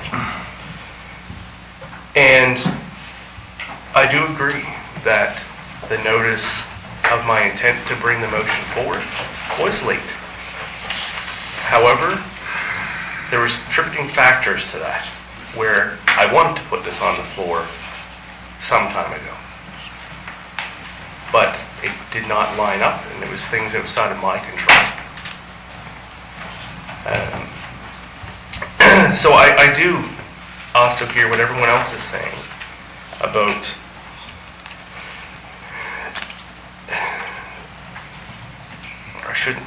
it seems like the philosophy is, here's Bridgetown again wanting more stuff, and comparing it to other areas, which 100%, because I compare it to other areas. But in Lawrencetown, they do have 2 sidewalks that goes to Bee's Knees, to the former county office. That's a major chunk of the village of Lawrencetown. And also for the comments of, well, there's various other areas that do not have sidewalks that is dangerous. I live on Clarence Road. Even the buses go faster than the speed limit on that road. And it is dangerous, and I appreciate that. However, this is a little bit different. It's not apples to apples. I have no sidewalk in Clarence. When I take the dog for a walk, that's the risk that I'm willing to take. I just jump in the ditch if there's an issue. But thankfully, there's usually a tractor there to stop it. But in Bridgetown, it's a situation of, these are existing. And I appreciate everyone's concern around the table, 100%. And I do realize that I'm only one vote of 11, 100%. Just like we battle at every other thing that we're all individual. I'm just bringing this forward as a concern for my constituents and a concern of mine that I mentioned months ago. And I can appreciate everyone's concern or disbelief or agree or disagree. But it's also our job to bring things forward, whether other people don't like it. You know, more people bring other things up, you don't have to vote for it. But I brought it up. And then also around the design. So, yes, so now apparently we do have a design complete, which I wasn't aware of that, because we just approved to look at it. We never got an update knowing that it's done. However, there was preliminary work that was done by the consultant for all these different options. And to do a design change such as this is not as big as what one would think, because it's the same infrastructure underneath. It's the same road being done. This is an amendment to the consultant to change a few things. And for it to be a large delay, I don't really feel so. And I put that extra section in just as kind of as a push. And from my experience dealing with projects and procurement and construction, that is not as big of a design change as one would think. So that's my 2 cents. I know that I'll be voting for this, but I do appreciate everyone's own thoughts on the matter. And we have to remember that we don't take anything personally that's around the table. I think that's an important thing to point out as well, right? So, thank you. Thank you, Deputy Warden. Councillor Longmire? Thank you. I'm not going to expand too much because I felt that the discussion that we had when we had the motion on the table back in April and when it was passed to move forward, I felt I had said all that I needed to at that time. You know, I will not ever want to be known for money over safety, and I know that the plans that will be made and all that will be developed will have all of that factored in for safety for all. I'm curious about the business area, so I call that business area right outside like the Pharmasave. Will there still be 2 sidewalks in a generous stretch? And I felt that that was important. We do have a parking lot there that will allow, you know, accessible, it's necessary for, certainly in that commerce area. The going end to end, again, I don't need to reinvent what has already been spoke around the table. Well said. Councillor Harding, well said. Councillor Comments. Point of order in some ways, because the Pharmasave isn't part of the area we're discussing. It only goes as far as Jubilee Park. Oh, thank you. Okay, I thought we were running Nope. No. sidewalks. This is only for phase 1, which Phase goes one, okay. from Welcome to Okay, so Bridgetown I take note up of that. to Jubilee Park. All right, I'll leave it there. I feel I spoke lots the last time. Thanks. Okay. So you have clarification? Yeah, no, it's okay. Perfect, thank you. Sorry. Councillor Agenbach? Thank you, Madam Chair. Well, needless to say, it's certainly a contentious issue for myself and the constituents of the town of Bridgetown. So I've prepared some notes as well. Firstly, I'd like to say that I'm 100% in support of the motion before us today. At the regular council meeting on April the 15th this year, we, the council, were presented with 4 options by staff to consider and vote on regarding the Granville Street roadway upgrades. It is my belief that that process that day was flawed. That ended in a decision that, in my opinion, was poorly conceived. So how was it flawed? Well, normally, motions of this magnitude are generally brought before the committee of the whole, which takes place 1 week before the regular council meeting, for recommendation and discussion and a vote of yea or nay to send the motion to regular council meeting 7 days hence, for the final official vote, again, 7 days later. The purpose of this procedure is to allow time for research or consulting and sober second thought. That did not occur. We, the council, were only notified a few days ahead of that meeting that this was on the agenda, and we were expected to make this multi-million-dollar decision with only an hour or so to discuss and debate. I also believe it was unfair and inappropriate for staff to bring a vote of this magnitude, knowing that that particular day, the full council membership would not be present with one councilor off on a leave of absence. In an effort to amend staff's requested option, the amendment vote died on the floor due to the split vote of 50-50%. I feel that, because it was an even number of votes, I feel that staff's recommendation to proceed with option 2 and remove the sidewalk on the north side lacks any consideration for what the actual taxpayers and the area ratepayers in Bridgetown pay and want to see, and certainly spending an extra $135,000 to do so. Well, that kind of flies in the face of saving money. We were given 4 options that day by staff, all viable options, I guess, in the opinion of staff. And if we had chosen any one of the other ones, particularly 1A, which would retain the north sidewalk as requested in that option, it would have been done. And that design would have already been made anyway, I would assume, because if they were going to present us with 4 options, including the dollar value and millions of dollars, then those designs probably were already done. So I'm not sure if that would have to be done again.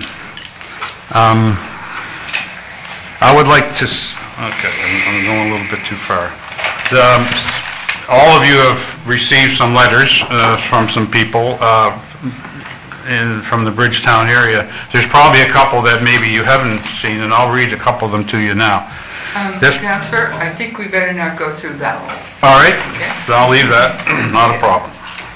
So, to continue with my presentation, without the letters.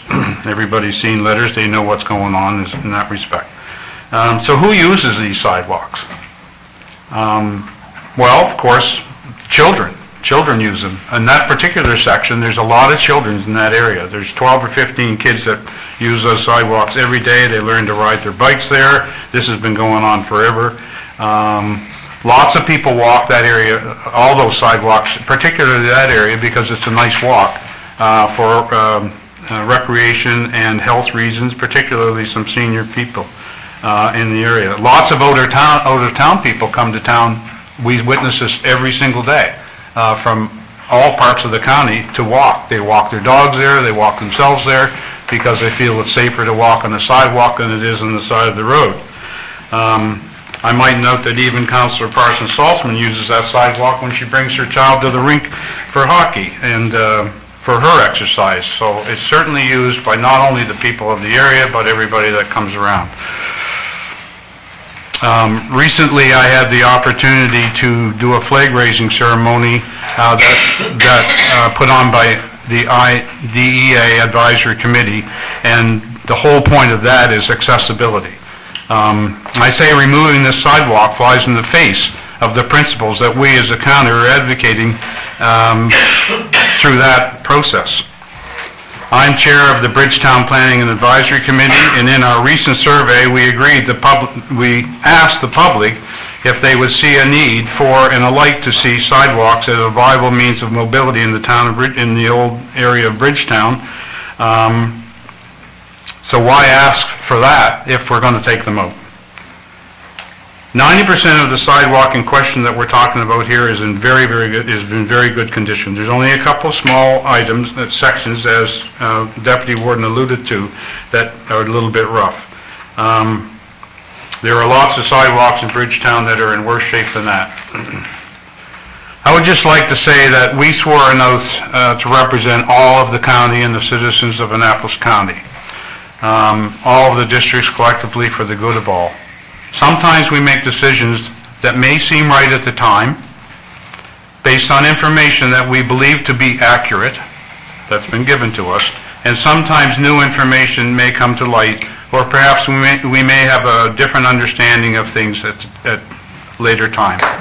I'm just saying that it's okay to recant and change your mind later.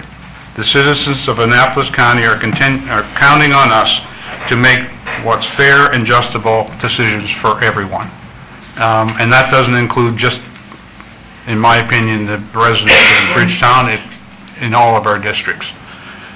I would implore you to give due consideration to the motion and think of total implications involved rather than just some of the financial ones that have been expounded here today. Thank you. Thank you.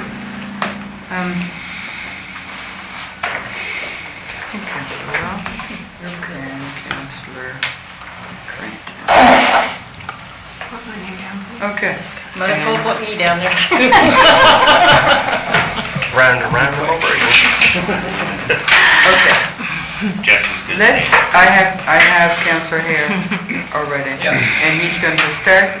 And having said that, I'm going to make sure that you guys try to stick to the point and keep in mind that staff has presented to us what is best for options. And it is our due diligence also to call them and ask any questions at the time. They have no control over what councillors do, so therefore, let's stick to the motion and be precise. Please and thank you. Councillor Hare. I'll try to be brief, and I'm going to try to say something different. So just hopefully a quick question that might be able to be answered. How much would it cost to change your mind? How much would we lose? That is Ballpark, beyond my 5,000, 10,000? I'm supposed to be downstairs reviewing designs now.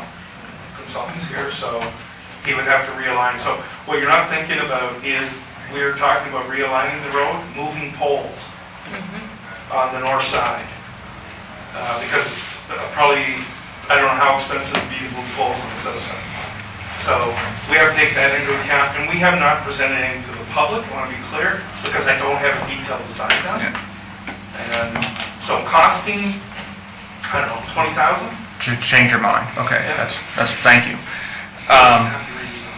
Yeah. You have to revise. Redesign, Okay. move things. Yeah. Thank you. So I was one of the people who voted for the item in this motion the last go around. I don't have a lot for sidewalks in my district, but if I think of like a trail, I wouldn't want to lose a trail. I'm sure the councilors with sidewalks wouldn't want to lose a sidewalk. So I can feel for those that might lose a sidewalk.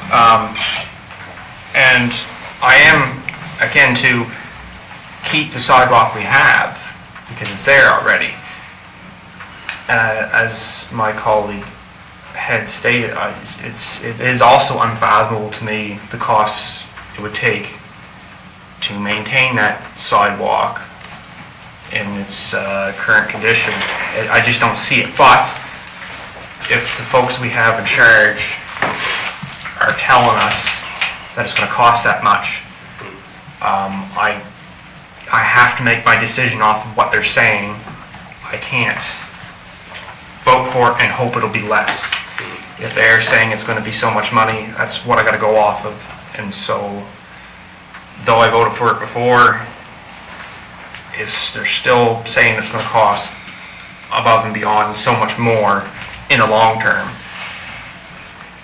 So my decision, I guess, is going to take that into factor.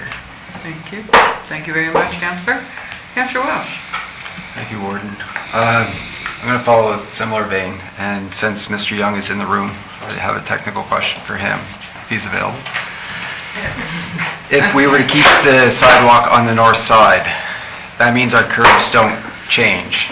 So how does that realign our road to the south side? That's what we have to reevaluate. If council makes a decision to keep that sidewalk, we have to look at, okay, poles. Because, you know, the distance between poles is not proper enough for us to put a proper road in, the proper sidewalk on the other side in terms of the right-of-ways and everything. So we wanted to realign, let alone touching trees, because there will be trees that might have to be impacted along the way. Well, that gets to my question, is how much frontage does the properties on the south side lose if we keep sidewalk on the north side? Does it affect an extra 5 or 10 foot? Yeah, I don't know without looking at the cross-section. Okay. Yeah, the top of the road design. Okay. Yeah, I voted in favor of keeping the sidewalk in the previous motion, and I would like to support it at this point, but I also would like to know how much that impacts the changes to the south side. If the neighbors across the road lose all of their front yard because we're saving a sidewalk on the north side, it's going to create a conflict within the community itself. See, the other thing is, without moving the sidewalks and keeping the sidewalks on the north side, the poles on the north side are Nova Scotia Power poles. Okay. And I've met with Nova Scotia Power, and they've agreed to move poles at their cost, not our cost. So if I've got to move poles that are the telephone company's poles, there's nobody telling me, oh, it's free or nothing, you know, so I don't know what it costs to move those poles, but it'll probably be substantial to move all those poles on that side if we have to do that. But I don't know that without looking at the realignment. Thus, the reason for a request from council previously, so that they could start their design to take a look at all those things. So right now, if we have to move poles, we're only moving on the side of the road where it's going to be free to move. Whereas if we have to move them on the other side, because we're taking all that into account without shifting, then, you know, we'll have to look at that. So, I'd love to I see don't that have a plan detailed when it's answer. available. Yeah. It would certainly help make the decision I'm trying to make today. Thank you. Thank you, Councillor Welsh. Next is Councillor Crampton. Thank you. I support the motion that the Deputy Warden has put on the table, and I'd also like to thank him for bringing it forward today. I won't repeat a lot of what I said at the last time, so I'm just going to kind of jump to a few key points. Number one, the option that I supported is $135,000 less than the other one, and it leaves you with more infrastructure. So the other pieces were relatively the same. So I viewed it as to pick the other option, you'd be paying more money to have less in the end. In terms of the $100,000 a year, at the time we would have asked questions, so I'm not going to repeat them all, but ultimately my recollection is that the report didn't support that it would cost $100,000 a year. It was just a guess, and there was no indication that it would cost anything regular than basic sidewalk maintenance. In terms of the liability, thought of a few arguments after we talked, so I will say those now and just simply say the discussion isn't about putting the sidewalk in, it's about whether it's worth taking one out, which I believe is counterintuitive to other initiatives we have in the county around active transportation and recreation and active living. And then also in terms of liability, I did not see how that sidewalk has any more risk against any of the sidewalks in the county. If that was the case, would we be talking about ripping up every single sidewalk if it was deemed a risk? I don't think. So I don't think that's for me, that's not a decided factor, because that already exists. And then I do just want to point out I think as you've already reminded folks, the motion on the table is about the options, so we're not here to talk about the community rate or what we put into Bridgetown and where the sidewalks are. It's two options that we're looking at. So I support the motion because it would save money. It's unfortunately, there would be extra costs with the redesign fee. That just brings the savings down to $105,000. Thank you. Thank you, Councillor Franklin. Going. Councillor Carson-Sullivan. Thanks. Councillor Hare and Walsh kind of answered some of my questions, but just, if I can, if we were to redesign, how far would that put the schedule behind? I'll find out. I don't want to belabor the point, but if I had a presentation here from or even a package of what it would look like with the existing sidewalks plus a new sidewalk, what it would look like without the sidewalk, and what we have to move to get a real cost of moving poles, on which side of the road do we have to move, and what the cost is to move those poles. That might bode a little differently in terms of decision-making, because I got a feeling to keep the sidewalk on the other side, it's going to cost us more because we're going to have to move poles on the other side. And that's with the telephone company, and the telephone company doesn't give anything away free. That's right. Whereas Nova Scotia Power is where the owners of the road, they will move it. The other guys won't. So that's why we pushed to that time. So, I mean, we could try to come up with more designs or something like that. It would push the schedule. My idea was to try to get something designed, done. So we could potentially get ready to go to tender as soon as there's a call for, funding and be first in the door. Because what I found out since I've been here is we're never ready.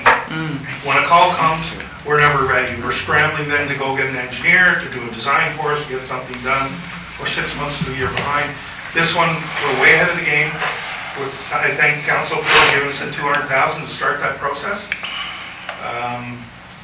But we don't want to delay much longer so that we can get things done, because I did plan to have a public meeting. Once we have something, we can show them and have a discussion. Thank you. Great, thank you. And Councillor Austin. I'll be quick. I'm not going to support this motion. When we discussed this in April, one of the factors for my decision was we only have so much space to work with. If we want to keep the north sidewalk, it's going to impact the people on the south side. We're going to lose more trees, they're going to lose more road frontage, and that was the deciding factor with me, and I'm still going to stand behind that. That was very important to me. And even driving through Bridgetown after that meeting, I looked and I went, yeah, if we lost all these trees, it would not look good for the community. So, and unfortunately, people are focusing on the negative, on what they're losing. They're not looking at we're gaining an accessible sidewalk that's far superior to what we have. And that's it for me. Thank you very much. Okay. We have gone through everything.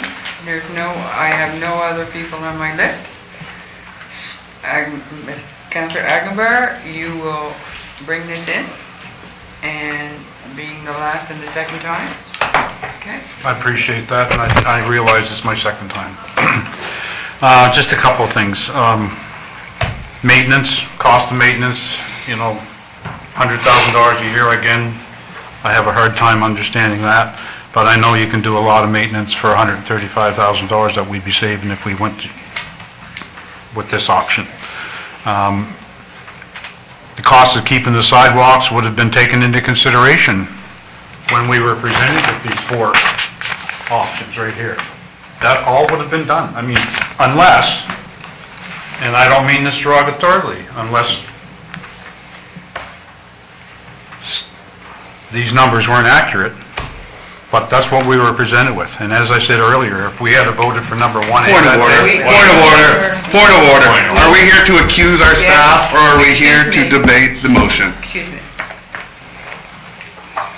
Not making any... I agree with the point of order.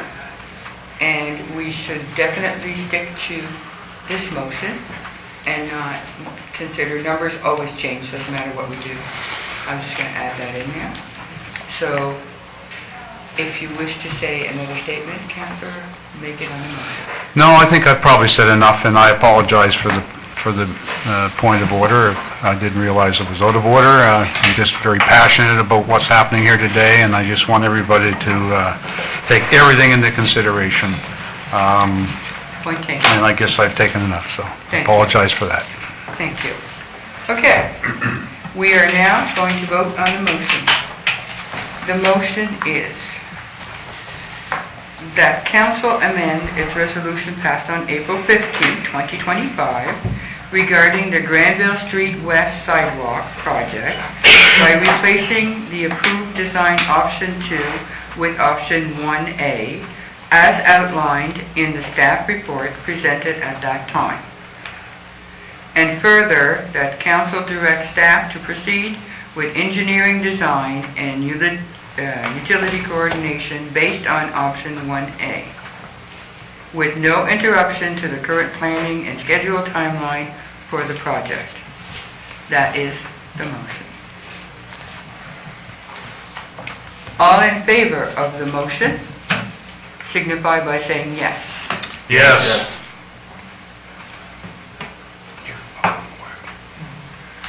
All opposed to the motion signify by saying no.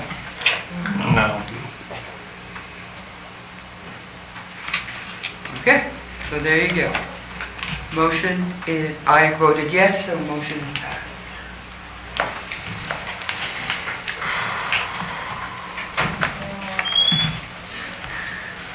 All right, now, it is 12:16. Councillor Connell, is it time for us to take our lunch break, or do we move on? Well, we got an in-camera session, well, it isn't gonna be that quick.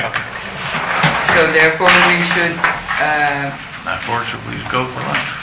go for lunch? Okay. We will now pause council and go for lunch and return at no later than 1:15. Thank you. There you go. Welcome back. We are now going to continue with councillor comments. Let's start with District 1. Greetings from District 1. Great to see some sun and warmer temps on the way here this morning. It was nice to see the farmers getting some dry hay made. So hopefully this weather will continue. Congratulations to all community groups who have received grants, and thank you to all the volunteers who keep these groups alive. Just want to mention that the Melbourne Square Hall has a Canada Day event, of course, July 1st. We start with the Children's Parade, barbecue hot dogs, and the Kingston Fire Department provides the truck so that we can have a soap slide. This event starts at 11:15. Anyways, get out, enjoy the Canada Day festivities in the county. Thank you. District 2. I guess what I'd like to touch on is I have heard some very real concern over the first reading of the noise bylaw, and so I guess my comment is I'll just be out in my community talking to my constituents about what they think on that, as well as proposed changes to our planning documents. So expect to see me out and having some discussions. District 3. Thank you. Just a couple things before I lose my voice, I guess. So first thing is greetings, I guess. It is nice to see that we have sunny weather, but we're also starting to hear the comments of, well, I wish it would rain soon. So hopefully we have a good summer of mixture of everything. So I just want to point out at the Legion every Saturday, the Bridgetown Legion, there is line dancing classes set up from 7 to 8 p.m. every Saturday. Me personally, I haven't tried this, but I hear it's good fun. Also, the Inglewood Community Hall, which is a smaller community within the Bridgetown area. It's on Bay Road. They're having their annual fish and chips takeout at the hall on the 29th of June. And if you'd like to book a ticket, please contact Krista Lynn at 902-824-1949 or simply send an email at englewoodtakeout@gmail.com. July 1st, lots of events happening within my district, and some of them are shared with District 7. The annual July 1st Big Breakfast for the Lions Club will be hosted again at the Legion on July 1st, starting at 8 until 10. So you can come, fill your bellies up, and then go get some strawberry dinners elsewhere. Also, Canada Day, there's a lot of celebrations within Bridgetown as well as Port Lorne. So they both have all-day events. So I'm going to be spending another July 1st going back and forth over the mountain and back. So I still haven't figured out how to attend both fireworks yet, but we'll figure that one out. I might just go up to the Valley View Park and watch both. That's all I want to say, other than I just want to say thank you to all the community members that make things happen in our communities. I know as time goes on and money gets tight within our areas and our own personal budgets, that these organizations and halls are what keeps our communities together. So, thank you. Thank you. District 4. Greetings from District 4. I did have a list, but I'll skip over those later in the interest of time. But I would like to draw attention to one of the events I attended, which was the, actually at the request of Councillor Lallmeyer, which was the wildfire community preparedness event in the Lower Granville Community Hall. And that there was, the reason why I want to draw attention to it is there was a lot of great organizations there, including the Annapolis County REMO, the Fire Department, the Senior Safety, Salvation Army, Ground Search and Rescue, and more. And I would just encourage all my colleagues to, I'm sure you're familiar with most of those, but if you get a chance to re-familiarize yourself with any of those, there's a lot of great programs that are happening in Annapolis County and delivered by those things. And some of them, it was a bit of a eye-opener, like Ground Search and Rescue. We tend to think of the Valley one is Kings County. There is a separate Annapolis County one, some specific programs just for us. There was some provincial dignitaries there on hand to speak. I got there just as they were leaving, but there was one thing that stood out in that when the minister responsible for emergency measures was talking to our REMO coordinator, Brian Ord, I did hear her say to him that she felt that Annapolis County was really the poster child for emergency measures in the province. So I think that was a good compliment, and I wanted to draw attention to that. The other, again, there's a lot of other events, and there'll be lots of other community events coming up on Canada Day. Too many to mention, actually, but there's a lot in that going on. But the other thing I would like to just say is Senior Safety was one of the other presenters there, and I was familiar with that program. I'm sure a lot of us have probably had dealings with Sharon Elliott, the coordinator and whatnot, and it's just really, it was a great eye freshener to just realize how many programs they have on the go and just kind of how unique they are in that they're one organization that, yes, there's an equivalent in each county, but there's only one for each county, and they serve the entire Annapolis County. So I would just like to put it there that at some point I would welcome the opportunity for them to come do a presentation on the services they provide to us, as most of us, or all of us, would probably see the value and learn much from them. So, and in closing, I want to thank our CEO, Chris McNeil, on all the great work he's done for us, and wish him best of luck in this next venture. Thank you. District 5. Wow, this is a big one. Going to be short and sweet. Good morning, good afternoon now, 1:21. So, District 5, a beautiful day outside. I'd like to take this time to recognize June as National Indigenous History Month, and June 21st, just in a few days, National Indigenous Peoples Day. This past few weeks have been very busy, and I have attended some really wonderful events. Lower Granville Hall, they had a wonderful turnout at the recent, as we've just heard, Wildfire Community Awareness event and at their paint and sip. Indoor walking continues on Mondays at 10 a.m., first and fourth Friday, Tai Chi at 11 a.m., and Sundays at 6 p.m. Now, this is where it gets tricky because I am not French. Bear with me, and I welcome support. Dugas Dumont exhibit, Friday 13th, 2025. I was in attendance at the Lower Granville Hall along with Deputy Warden Enslow and Councillor Oxner. Yes, and I just want to say a big shout out to the hall and for all of what they've done in the community for this event. So the Poutre Mill, 1607 Millquest, with key speaker Mark Barton, was absolutely amazing. The exhibit continues 10 to 4 daily until this evening, concluding with a final presentation on Pierre Dugas, Sieur de Mont, and Jean de Bancourt de Coutrancourt, lives and legacy merchant explorers who established the habitation, Port Royal. Key speaker Christine Ego at 6 p.m. I will be there. Youngs Cove Community Hall continues with their Friday night jam session, 7 p.m. And with the last Friday of each month, potluck as well. And Councillor Ted Agambar often uses his instrument of choice, guitar, he can play. And so it's lovely. Thank you for that, for joining.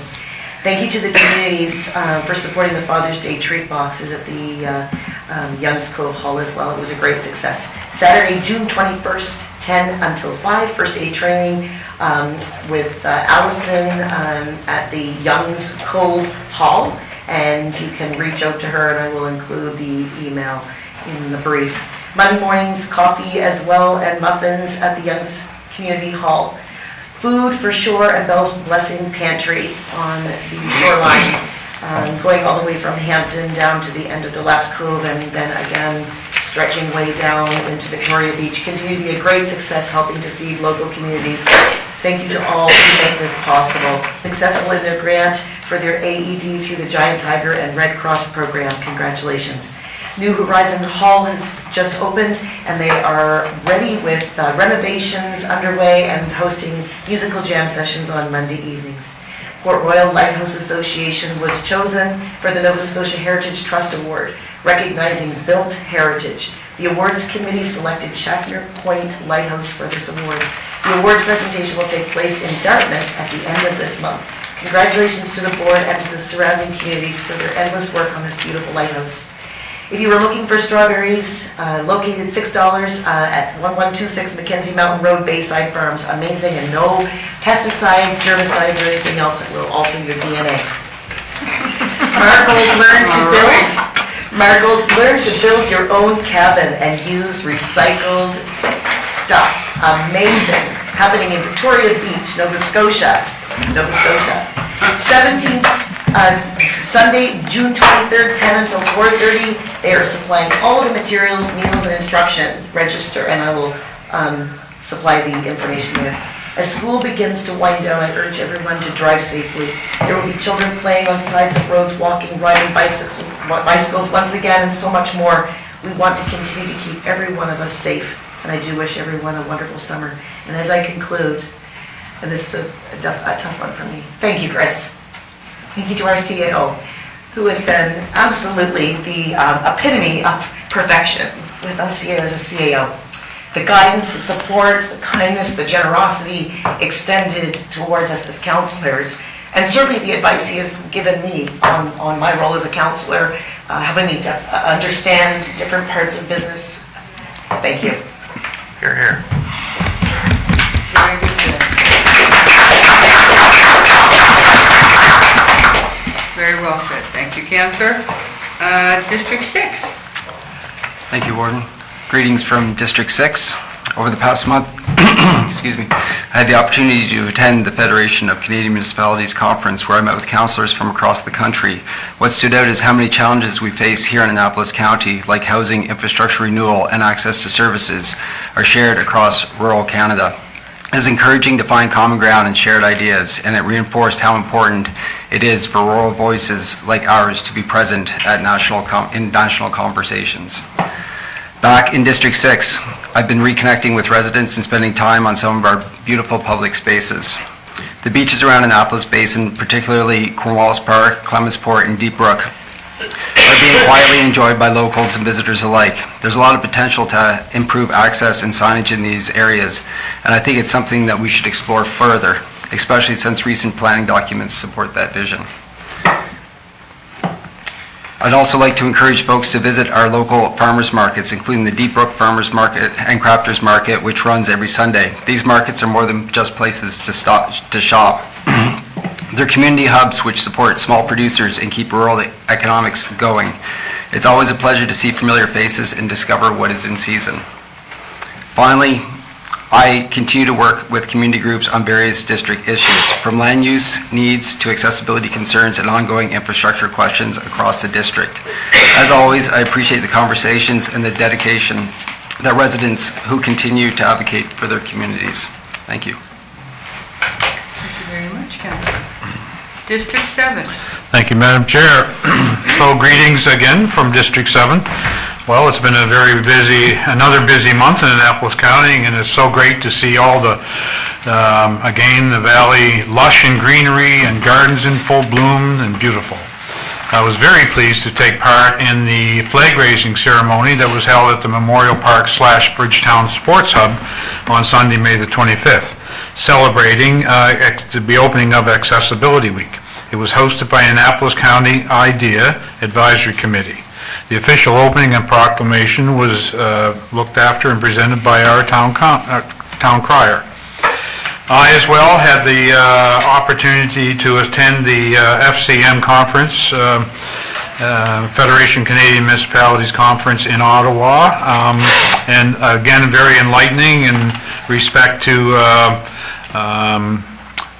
I guess the similarities that we share with every other part of this country, and we're sharing some of the same issues and items, and it was nice to be able to talk to our counterparts, as Councillor Welch has said as well.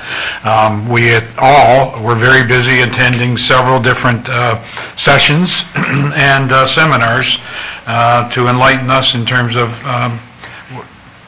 pertinence to municipal governments. Excuse me.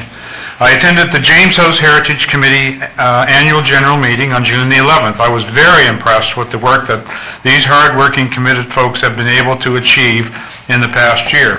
With the help of all of the volunteers and committee members and the various grants and fundraisers, and the projects are well underway.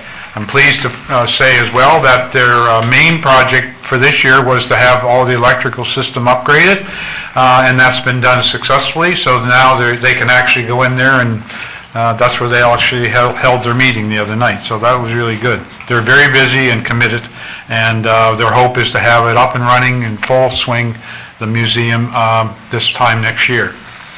I also attended the Planning and Advisory Committee meeting here in Council Chambers last night, June the 16th. I would also like at this time to present the monthly Sports Hub letter and information of what's going on there. So the Sports Hub hosted, as you all know, 3 different track meets in May: the districts, the regionals, and the provincials. Regionals and provincials had over 1,000 athletes and 2,000 spectators. People stayed in locations and all the way from Digby to Neminas, and in bed and breakfast along the Fundy Shore. So this created a huge impact financially for a lot of those facilities and restaurants and so on and so forth in not only our little community, but the whole county, including parts of Digby and Kings County. They had great volunteer support with logistics, parking, traffic control, garbage pickup, and washroom from all the local volunteers. Eastlink Television did live coverage of the provincial meet and showcased Bridgetown and area, again helping to put us on the map provincially. There were lots of positive comments from the Sports Hub as well. And Eastlink said, and I quote, "This is the 10th one of these that we've covered, and by far the best facility and the most well-organized event ever." So ACOS appreciated the support of the county recreation department, and of course the grants that we provide them as well. So the money is going to good use. They've got new soccer nets have been installed in all the soccer fields. 10 new soccer team benches are being installed, and new corner flags have been purchased for the synthetic field. Thanks to the County of Annapolis for the fence around the tennis court slash pickleball courts is now being replaced. The hub has seen a variety of activities this spring, new activities actually, such as flag football, rugby, and now lacrosse. So that hub is generating a lot of enthusiasm and a lot of participation from people throughout the entire county and beyond, actually. On July the 20th, Gina Martin Evans, Olympic athlete and former Bridgetown graduate, will return again for the second year in a row to lead free clinics for our young athletes. And last year saw over 80 athletes participating from 32 communities and 5 counties. Storage remains an issue at the sports hub. Soccer benches, soccer nets, tennis nets, and volleyball nets should all be put away for the winter. And as we host more events, we are acquiring more signage, barricades, stands, and rope to set up convenient and organized parking. And they're working on that solution. And they would like to extend thank you again to the County of Annapolis and the Recreation Department for all the support for this wonderful venue. Thank you. Thank you. District 8. Yeah, hello from District 8. It's been a very busy start to the summer season. I'm pleased that the weather started to turn in our favor. My family and I went to Kedzie last weekend. We went camping. It was great. It was the first weekend without rain in months, it felt like. But then on Saturday night it went down to 8 degrees and we were wondering what we were doing in a tent. But it was great. It's great to get outside, and I'd encourage everyone to get outdoors if they're able. Enjoy some of this good weather. I just want to quickly, very short this month, but I just want to quickly point out I went to the Bear River Health Clinic, which is actually, it's not in my district, it's on the other side of the river, but I was invited there by the board just to come and tour and to meet them and see what they do, and I was really, really impressed. They've got a really dedicated group of people that run a building there, and what they do basically is they create a space for practitioners of all types and disciplines to be able to come and then service that community. I think it's a good idea. It's a good model.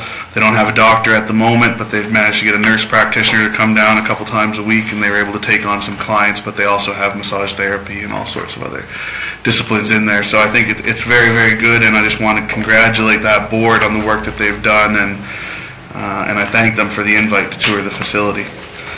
I did attend a couple of the boundary review meetings.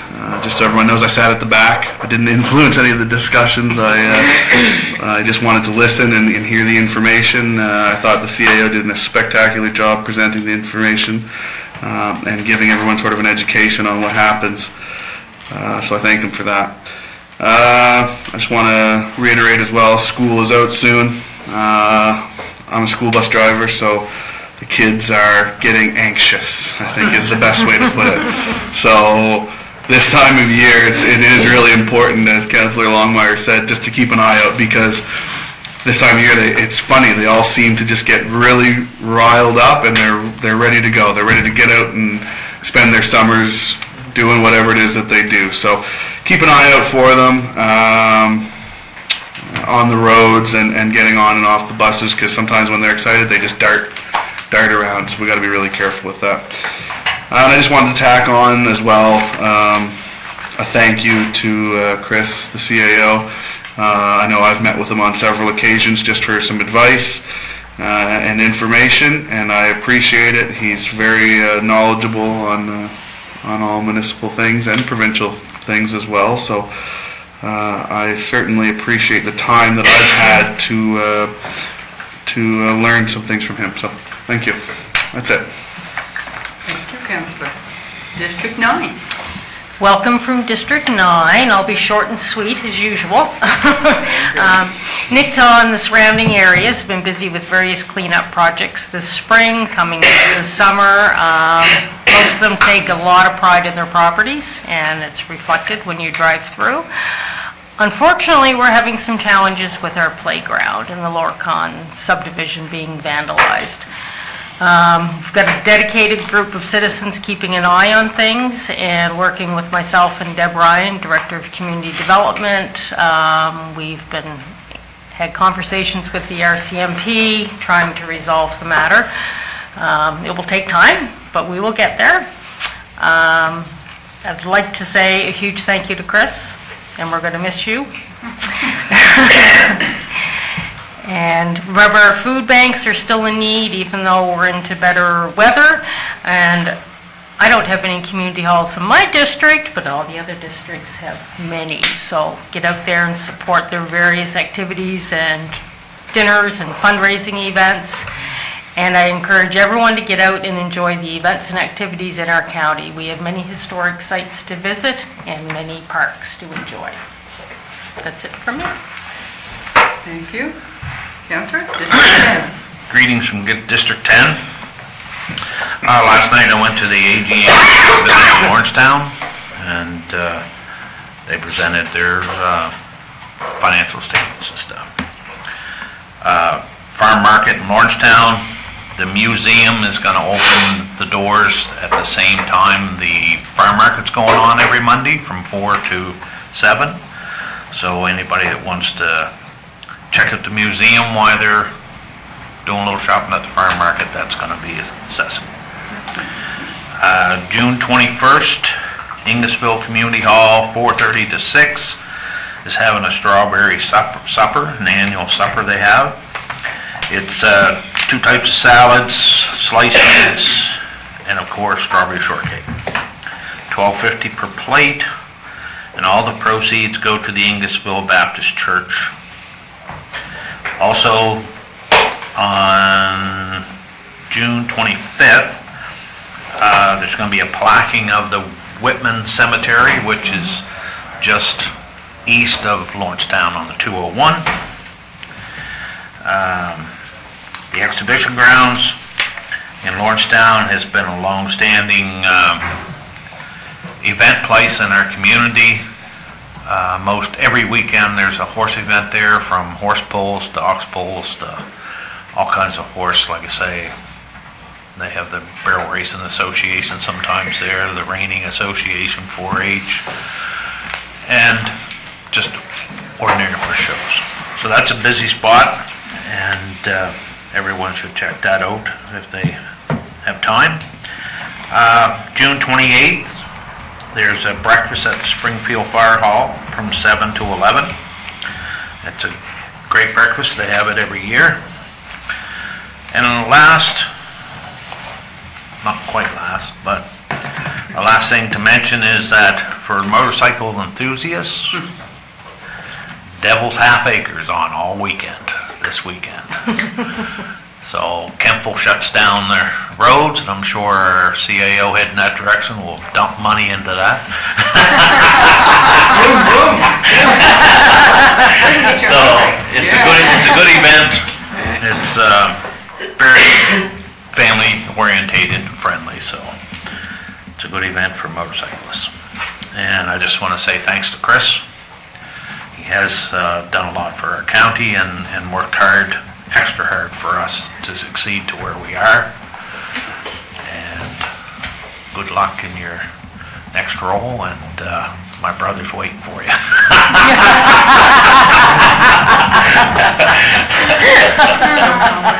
Does he live next to the sewer plant? He lives close to it, I'll get him. Are you done, Councillor? Okay, thank you. Okay, so I am District 11, and I would like to start with the Three Rivers Community Center. They're having karate and sessions for different ages on Thursday nights, as well as Zumba classes on Thursdays. There's also one session of Zumba on the weekend, so I think it's Saturday morning. In any case, go check out the Facebook page for events that are happening at the Three Rivers Community Center. You might want to join. June is an important month. It's not only important to the young kids who are ready to go out that door and not come back to school for 2 months and out of that bus, and we've talked about the bus situation. everybody needs to be careful, and then when they're on their bikes, I guess we have to be even more careful. But I also want to take the time to see the excitement that's coming on the faces of the grade fives that are going into the high school. They're excited. They have a different excitement. And last but not least, the young minds are ready to complete their senior high school journey and to start a new adventure. So I would like to say congratulations to all the grads out there. Great job. Enjoy the next part of life. And congratulations to the parents as well that we put them through it at the door. Go find an adventure. But I do wish them all the best. And last but not least, I thank you to Chris. I didn't keep a glass.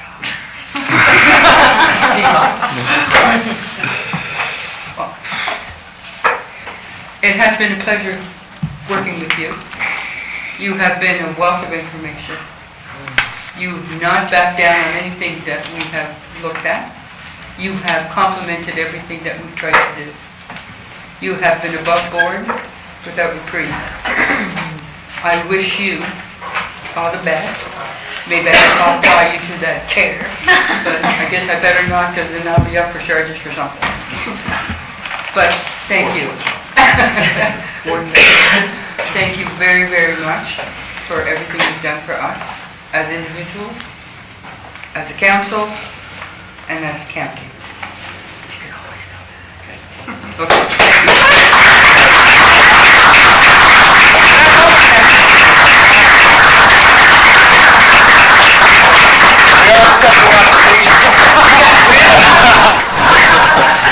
It's open. Pretty good estimate of our interview committee too, you know? So would you like to say anything, or should I move on? I'll read that. Okay, thank you. I'll move on. That's our direction right now.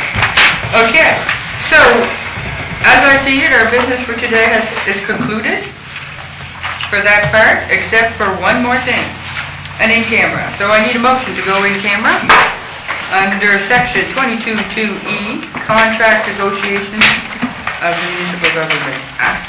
Do I have a mover? Councillor Oxner, and the seconder, Councillor Welsh. All in favor signify by saying yes. Yes. Opposed, no. Motion carried. Thank you very much.